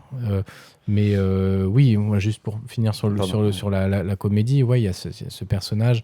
Et ce qui est marrant, c'est que les éléments annexes qui ramènent d'autres genres, parce que je parlais aussi, il y a quand même un côté étude de mœurs, quoi, finalement, où le film, il prend son temps sur plein d'aspects qui sont narrativement par rapport à l'intrigue. Oui, parce qu'on est sur par exemple l'avortement aussi. Voilà. Ouais. Mais moi, je sais que ce que j'ai trouvé rafraîchissant, justement, et je me suis fait la réflexion en le regardant hier, c'est de te dire, ok, t'es pas devant un film américain, parce que le film est beaucoup moins puritain. Il est très européen au final, c'est vrai que tu fais la même réflexion. Moi au début, je croyais que c'était anglais. En Angleterre, moi aussi, je pensais que c'était anglais, mais l'architecture même de l'école, tout ça, je pensais que je me suis fait la même réflexion. Et en fait, le fait d'avoir toutes ces filles avec la libido en ébullition, si on veut, qui est tout le temps en train de faire des blagues de cul, etc., c'est quelque chose, je m'y attendais pas en fait. Non, parce que c'est beaucoup moins prude que Scream, c'est beaucoup moins prude que Halloween, etc. Mais parce qu'il a voulu, c'était pareil, c'est un truc très très conscient de sa part, il voulait vraiment échapper à une représentation éculée de la jeunesse et bébête. Lui, parce qu'en fait, c'est des personnages qui ont sensiblement le même âge que les personnages de Scream, je crois vraiment. Et pourtant, tu as l'impression de voir des adultes. Ouais. Parce qu'en fait, ils sont sur des problématiques qui sont tout autres. Effectivement, il y a ce fil rouge là de l'avortement pour Jess, qui effectivement apprend au début du film à son petit copain que elle est enceinte et qu'elle veut pas le garder. Lui, voilà, du coup, ça permet d'avoir. C'est ça le côté vraiment étude de mœurs, c'est que c'est des choses qui sont Puis pas sur la place, comme tu disais, la place de la femme où le copain décide pour lui, pour ouais, elle. ouais, ouais. Donc il y a vraiment ce son truc-là avenir. sur lequel le film, en fait, le film le montre, mais il en fait pas un cas. Et je trouve que c'est vraiment ce qui, enfin, il en fait pas un cas. Il s'attarde pas dessus, il en fait pas quelque chose d'opérant sur la Mais ce qui sur est- la narration. Tu vois. mais en même temps, ça sert l'intrigue aussi, puisque c'est comme ça que le petit ami peut être un suspect potentiel aussi. Oui, ça, la police Par s'en rapport à la sert, police. etc. Ouais, Voilà. Mais globalement, je trouve Non, que c'est ça oui. qui est vraiment rafraîchissant, c'est un bon terme, c'est qu'il y a, alors même que c'est un film qui date quand même, et qu'il y a plein de films, même très récents, qui tombent dans l'écueil C'est- de parler de féminisme en faisant, enfin c'est pas un écueil, hein, c'est pas un écueil, je regrette Non, là, tout de suite nous d'avoir faire dit ça. chier, là, Non, mais parler de Ce femme. que je veux dire, ça me, enfin, tu vois, c'est une façon de parler de quelque chose d'assez touchy, quoi. Mais juste en le montrant. C'est-à-dire en refusant presque d'émettre un discours là-dessus. Moi, c'est ça que j'aime bien dans le film, c'est que le film ne juge pas ses personnages. il Quoi. se pose pas en moralisateur. Et enfin, c'est marrant, ça répond pas mal à la figure du meurtrier, en fait, qui est là, qui est un petit peu omniscient. Enfin, il est quand même géographiquement dans la maison. il est au-dessus. Hein. Il est au-dessus, tout ça.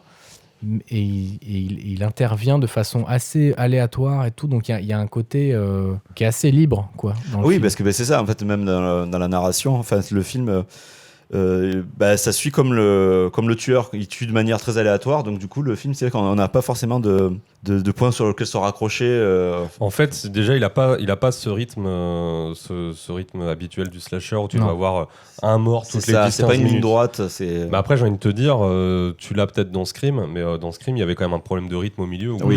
les morts au milieu, tu sens qu'elles sont rajoutées là presque pour remplir Oui, le oui, film. C'est ce qu'on oui, disait. c'est ça. Donc c'est vrai qu'il a ce rythme un petit peu bizarre, c'est-à-dire que je trouve que le début est très efficace avec justement le premier coup de Il y fil. a une tension, je Il y a trouve, une au tension. début. En fait, qui le marche travail très sur bien. les voix, Ouais. c'est vraiment cool. C'est aussi, on n'a pas parlé, mais je trouve que c'est une des qualités de Scream aussi. Le travail sur Ouais. les voix, sur les voix, sur la Oui, voix oui. du tueur. Il y a un côté vraiment flippant et tu sens que Scream, vraiment, il a essayé de reprendre. Je pense qu'il doit beaucoup à Black Christmas. Ah ouais.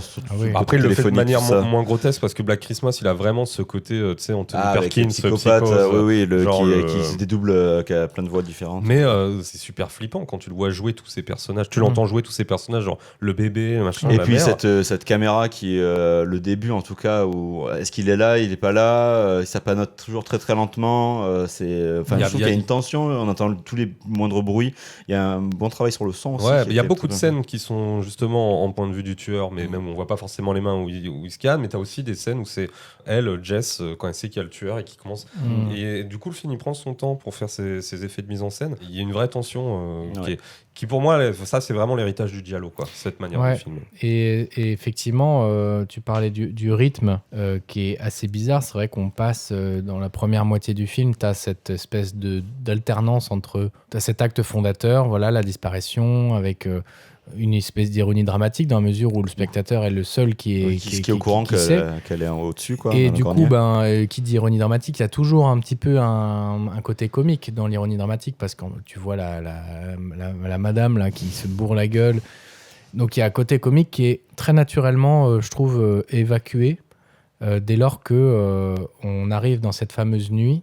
Un petit peu comme Scream, hein, finalement, le rythme va se concentrer sur... la partie finale qui doit durer une demi-heure. Ça va se resserrer presque en temps réel. Donc il y a un côté qui est... Alors je sais pas, je suis pas encore une fois spécialiste des films de l'époque ou quoi, mais il y a un truc un peu bâtard, quoi, encore une fois, assez libre dans comment il gère son tempo, quoi, de narration. Mais après, malgré tout, donc je l'ai revu hier, il dure 1h40. Ouais. Je me suis pas ennuyé. Alors c'est vrai qu'il a un rythme flottant, mais en même temps, c'est pas dérangeant parce que toutes les scènes, même quand on est sur la comédie avec, par exemple, le flic un peu bené, avec une des filles qui le mène en bateau, c'est jamais trop gênant et c'est toujours bien croqué. Donc, et justement, le flic venait juste, vous vous êtes pas dit, putain, c'est Dewey. Oui, Dewey, c'est le personnage de Dewey dans Scream, quoi. Oui. C'est le flic un peu bébête qu'on fait marcher, mais qui est attachant. Oui, voilà, qui est pas méchant, mais qui est, mais même.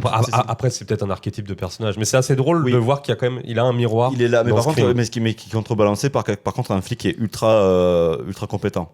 Ouais. Qui est joué par le. Qui a pas forcément dans Scream où la figure de la police, bah c'est Dewey. Mais heureusement il y a Gale Weather. Ah oui. Alors moi pour la mise en scène, tant que j'y pense aussi, je la trouve aussi assez sophistiquée dans certains effets ou certaines utilisations. Par exemple, j'étais agréablement surpris de voir à un moment il y a un plan en demi-bonnette. Mais oui, au téléphone. Ça, à part De Palma, je l'avais pas vu ailleurs. De Palma, expliquer aux auditeurs. Je l'expliquais, mais c'est chez De Palma et Argento aussi, je pense. Un plan en demi-bonnette, vous le reconnaîtrez très facilement quand vous le verrez.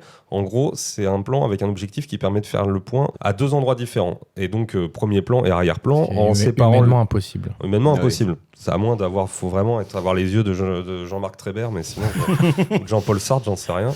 Mais ça permet de faire le point à 2 endroits différents et juste, en fait, la moitié de l'écran, il y aura une espèce de ligne de flou. Donc ça donne un espèce de split screen impossible. C'est un objectif qui est très utilisé par De Palma, par exemple. Et là, il y a un plan, je dirais pas que c'est forcément très justifié, mais non, parce en fait, moi, à chaque fois que j'en vois, j'ai un peu un truc genre fait. Mais c'est vrai que quand cool. je l'ai vu, c'est juste un plan où tu as le père de la première victime qui est au téléphone et il y a Barb, une des filles qui picole, je crois, derrière. Et en fait, les deux sont dans la même. Dans le plan, mais c'est pas forcément. Non, mais t'as pas besoin vital, mais ça fait toujours plaisir de voir ça. Toujours plaisir. Et il y a vraiment plein d'éléments comme ça. Comme on disait, donc on a déjà beaucoup parlé de la caméra subjective, mais genre vraiment au début, le tueur, tu sais, il escalade vraiment la maison avec la caméra. Donc tu te dis, je me posais la question, je me disais, est-ce qu'il y avait genre une frontale, mais en même temps non, c'est des grosses caméras. Alors après, il y a un plan qui revient un peu souvent, qui me fait rigoler, c'est quand on voit toujours la main gauche qui sent les barreaux du grenier, mais on voit qu'en fait il est déjà posé, il est déjà assis. Donc ça revient assez souvent. Mais bon. Et il y a juste aussi un dernier truc, et ça vraiment j'ai trouvé ça super drôle. Il y a une transition qui est à mourir de rire. C'est justement quand ils font la battue et qu'ils. Il faut quand tu sais qu'il y a des transitions avec le téléphone. Ouais, en fait c'est ça. En gros, pour expliquer, c'est quand ils font la battue, ils découvrent le corps de la gamine. Et il y a la mère qui crie, sauf qu'il n'y a pas de son. Et là, il y a un bruit de téléphone. Ça me fait trop rire parce que je suis désolé, ça me fait penser. Ça a été beaucoup utilisé en tant que mème.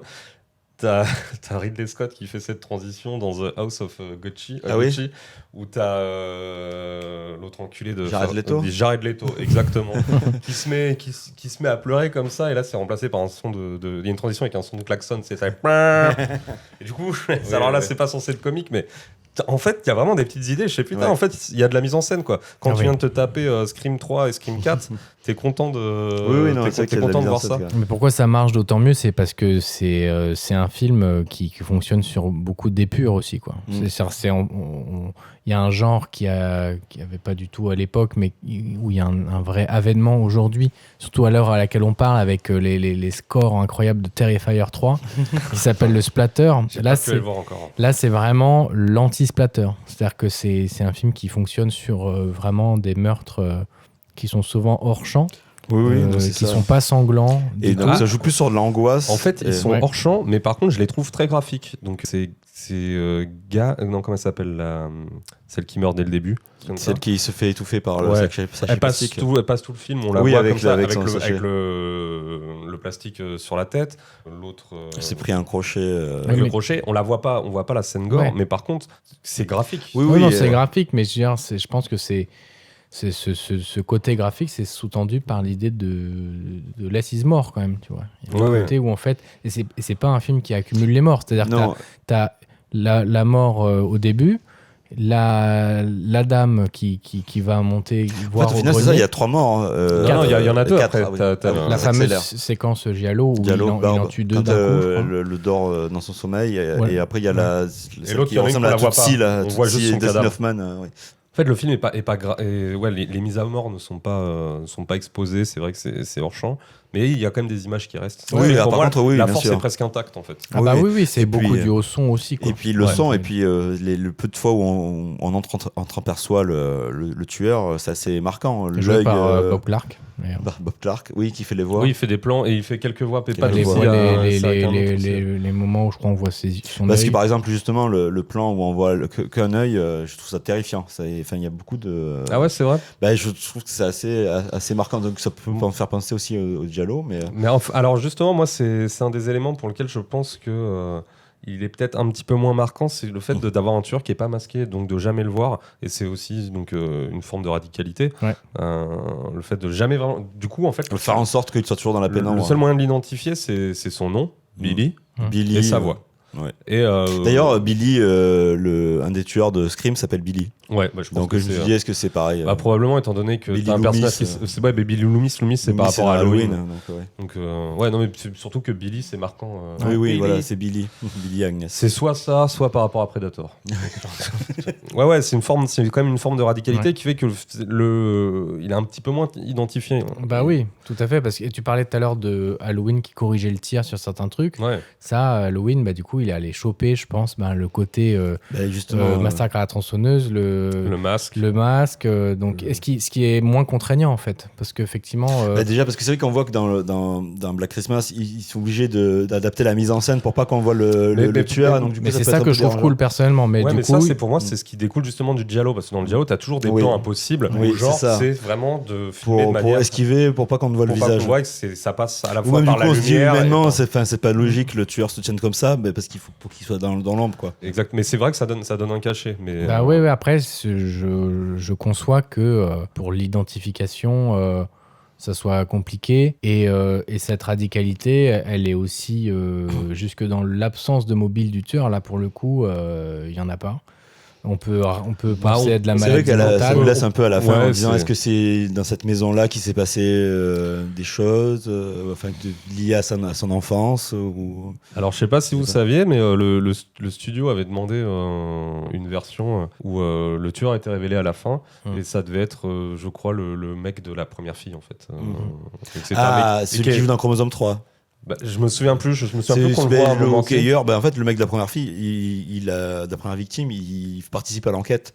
Ce qui n'aurait pas eu trop de sens parce que c'est celui qui fait du hockey. Enfin, on le voit. Non, le mec, il bouge pas du grenier, quoi. Mais c'est pour ça que du coup, s'ils avaient choisi que c'était ce mec-là, Il me ça semble aurait que été c'était bizarre, il me semble que c'était parce ce que, gars-là. Peut-être qu'il y aurait eu à avoir des trucs de montage, j'en sais rien. Mais en tout cas, à la base, il devait être révélé. Bob Clark a refusé. Et Bah ouais, grand c'est- bien lui en face. Bah oui, parce que du coup, on est obligé d'y voir un côté hyper métaphorique. Et que du coup, bon, c'est sûr que le côté très métaphorique, c'est jamais un très bon ami de film à très grand succès, quoi. Il y a une façon de lire le film comme une espèce de métaphore géante d'hommes qui prennent possession. Enfin, c'est quand même pas anodin. C'est un mec qui s'introduit Oui, dans qui s'introduit une dans une sororité. sororité. Et il va tout en haut. Donc il y a un côté presque déjà un c'est sur le patriarcat. pas méta, mais oui. Et puis sur Là, c'est vrai que c'est un angle symbolique que j'avais pas vu et qui et en fait plus, sens. Ouais. ça fait sens, d'autant plus que c'est pas non plus anodin que le personnage de Jess soit aux prises avec la problématique de l'avortement et tout ça. Donc il y a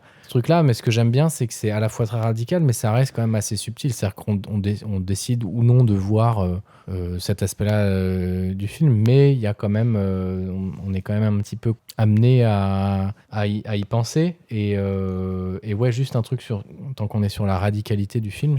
Donc dans le langage des personnages, tu parlais tout à l'heure de... Dans des super grivois ou Voilà, ils très sont grivois. très, Et bon, t'as le coup de fil qui sont, je trouve, assez choquants. Ouais, ils sont assez durs, Le hein, premier, ouais. c'est coton, quoi. Ouais, ça y va fort, Ouais, très ouais, vite. c'est quoi. qu'il y a Kunt qui est quand même pas Chat mal. d'autrui, là. Ça fait penser à Matin, l'exorciste. L'exorciste, non, ouais, pardon. ouais. Oui, c'est ça. Mais en fait, oui, c'est très très flippant. D'ailleurs, il y a vraiment ce côté possédé un peu. Ouais. Et du coup, je trouve que... Enfin, moi, en tout cas, ouais, je me raconte que le gars, c'est pas qu'il n'existe pas, tu vois, mais il y a une gratuité dans ce qu'il fait qui est terrible, parce qu'en plus, voilà, tu commences le film avec... T'es lui, quoi. T'arrives et c'est un plan subjectif. Oui, et, c'est puis, ça. et puis tu montes le truc, c'est très lent. Et en fait, il n'y a rien de pire que de se dire, en fait, je trouve que moi, c'est l'horreur absolue. Oui. T'as des mecs. Non, mais il y a une personne qui est dans un grenier. Et en fait, il va te tuer et te faire et être pervers et te manipuler et gratuitement sans autre motif. Ah non, si, moi, c'est pour ça que moi, je trouve que c'est vachement plus effrayant, par exemple, que Scream. Mais ouais, en fait, je repense juste à la fin du film, là, qui est pour moi vraiment ce qui fait tout. Pareil, Carpenter, il a aussi repris, tu sais, comme on dit là, quand il filme toute la maison, en fait, la fin d'Halloween, c'est pareil, sauf que c'est en plan fixe. Il filme tous les trucs de la maison où tu vois les lieux où se sont passés les crimes, etc. Et ouais, c'est une force que t'as pas dans Scream, où Scream, lui, par exemple, la fin du film, c'est complètement méta, c'est en gros le plan hollywoodien par excellence, qui finit sur la maison avec la caméra par exemple à la grue qui monte et avec Courtney Cox il dit donne-moi un plan large, plus large pendant que la caméra elle recule aussi, tu vois. Donc on est toujours dans ce décalage qui est... Non mais écoutez, je sais pas si vous avez d'autres choses à dire. Moi je trouvais que comme réflexion pour un peu conclure sur ce corpus de 2 films, on parlait tout à l'heure de la représentation du mal. Et ce qui est intéressant, c'est que ça donne des choses qui sont assez radicales, comme Black Christmas. Donc en fait, des choses qui n'appellent pas de suite. Dans Halloween, c'est pareil, quoi. T'as un mec qui est immortel. En fait, t'es quasiment obligé quand t'es dans une industrie de dire en fait. Ça peut pas s'arrêter là. Oui. Et c'est comme si, ce que je veux dire, je m'exprime pas très bien, mais c'est que le fait d'avoir ce propos qui est de dire le mal en gros est toujours là, il est omniprésent, quoi qu'on fasse, il revient.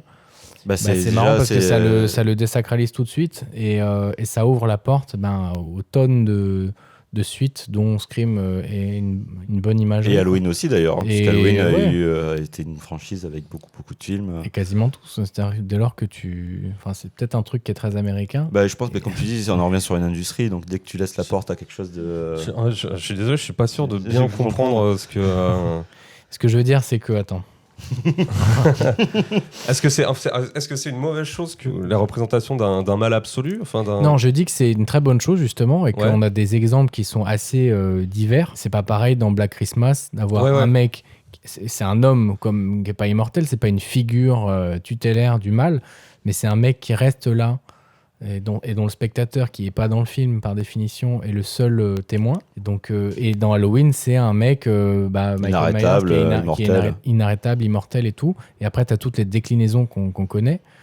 Et je trouve que c'est une idée qui est très forte et qui est assez radicale, mais qui ouvre aussi la porte un truc très, très prosaïque de dire là-dessus, en fait, on peut broder et sucer toute la substance. Le mal revient toujours. En gros, du coup, le 2, le 3, le 4, le 5... comme il revient toujours, on peut faire 1000 films là-dessus. Oui, et donc, au final, il y a Sauf qu'à la fin de la nouvelle trilogie Halloween, ça y est, ça finit vraiment. Il tue le mal et il n'y a plus le mal aux États-Unis. C'est génial. Cool. De la merde. Non, mais voilà. Mais par contre, Black Christmas, ils n'ont pas fait le 2, le 3. En fait, du coup, il y a eu 2 remakes. Ah oui, voilà. Mais par contre, il a une grosse fanbase. Et du coup, tu as des fan-films. T'as des fan-films, des films qui ont été financés par des fans, et donc t'as cette figure, c'est Billy, tu vois. Oui. Billy qui a pas de visage, c'est Billy.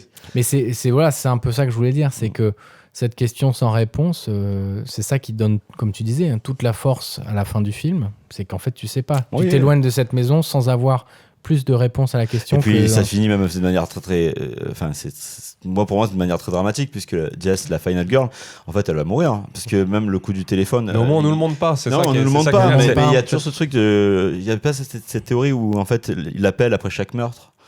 Et donc le fait qu'il y ait un coup de fil, est-ce que c'est pas parce que justement ils viennent pas tuer Jess, ça laisse un peu... après là, pour moi en tout cas ça finit pas très bien. Je préfère m'en tenir en fait quand on sait pas. Elle est dans la maison. Mais bien sûr que ça va se passer, puisque on voit le flic qui entend qui se retourne en entendant sonner, il fait Mais pour résumer de façon plus claire ce que je voulais dire, c'est qu'en fait je trouve que cette façon de dépeindre le mal et tout, ça fait vraiment ressortir notre côté très humain et qui est incapable de s'arrêter, de ne pas avoir de réponse à des questions, quoi. Voilà. Des questions. C'est ça. Non, écoutez, c'était un super épisode. Oui. Comme quoi, ça sert à rien de réviser en fait. Merci Guillaume. Parler pour vous.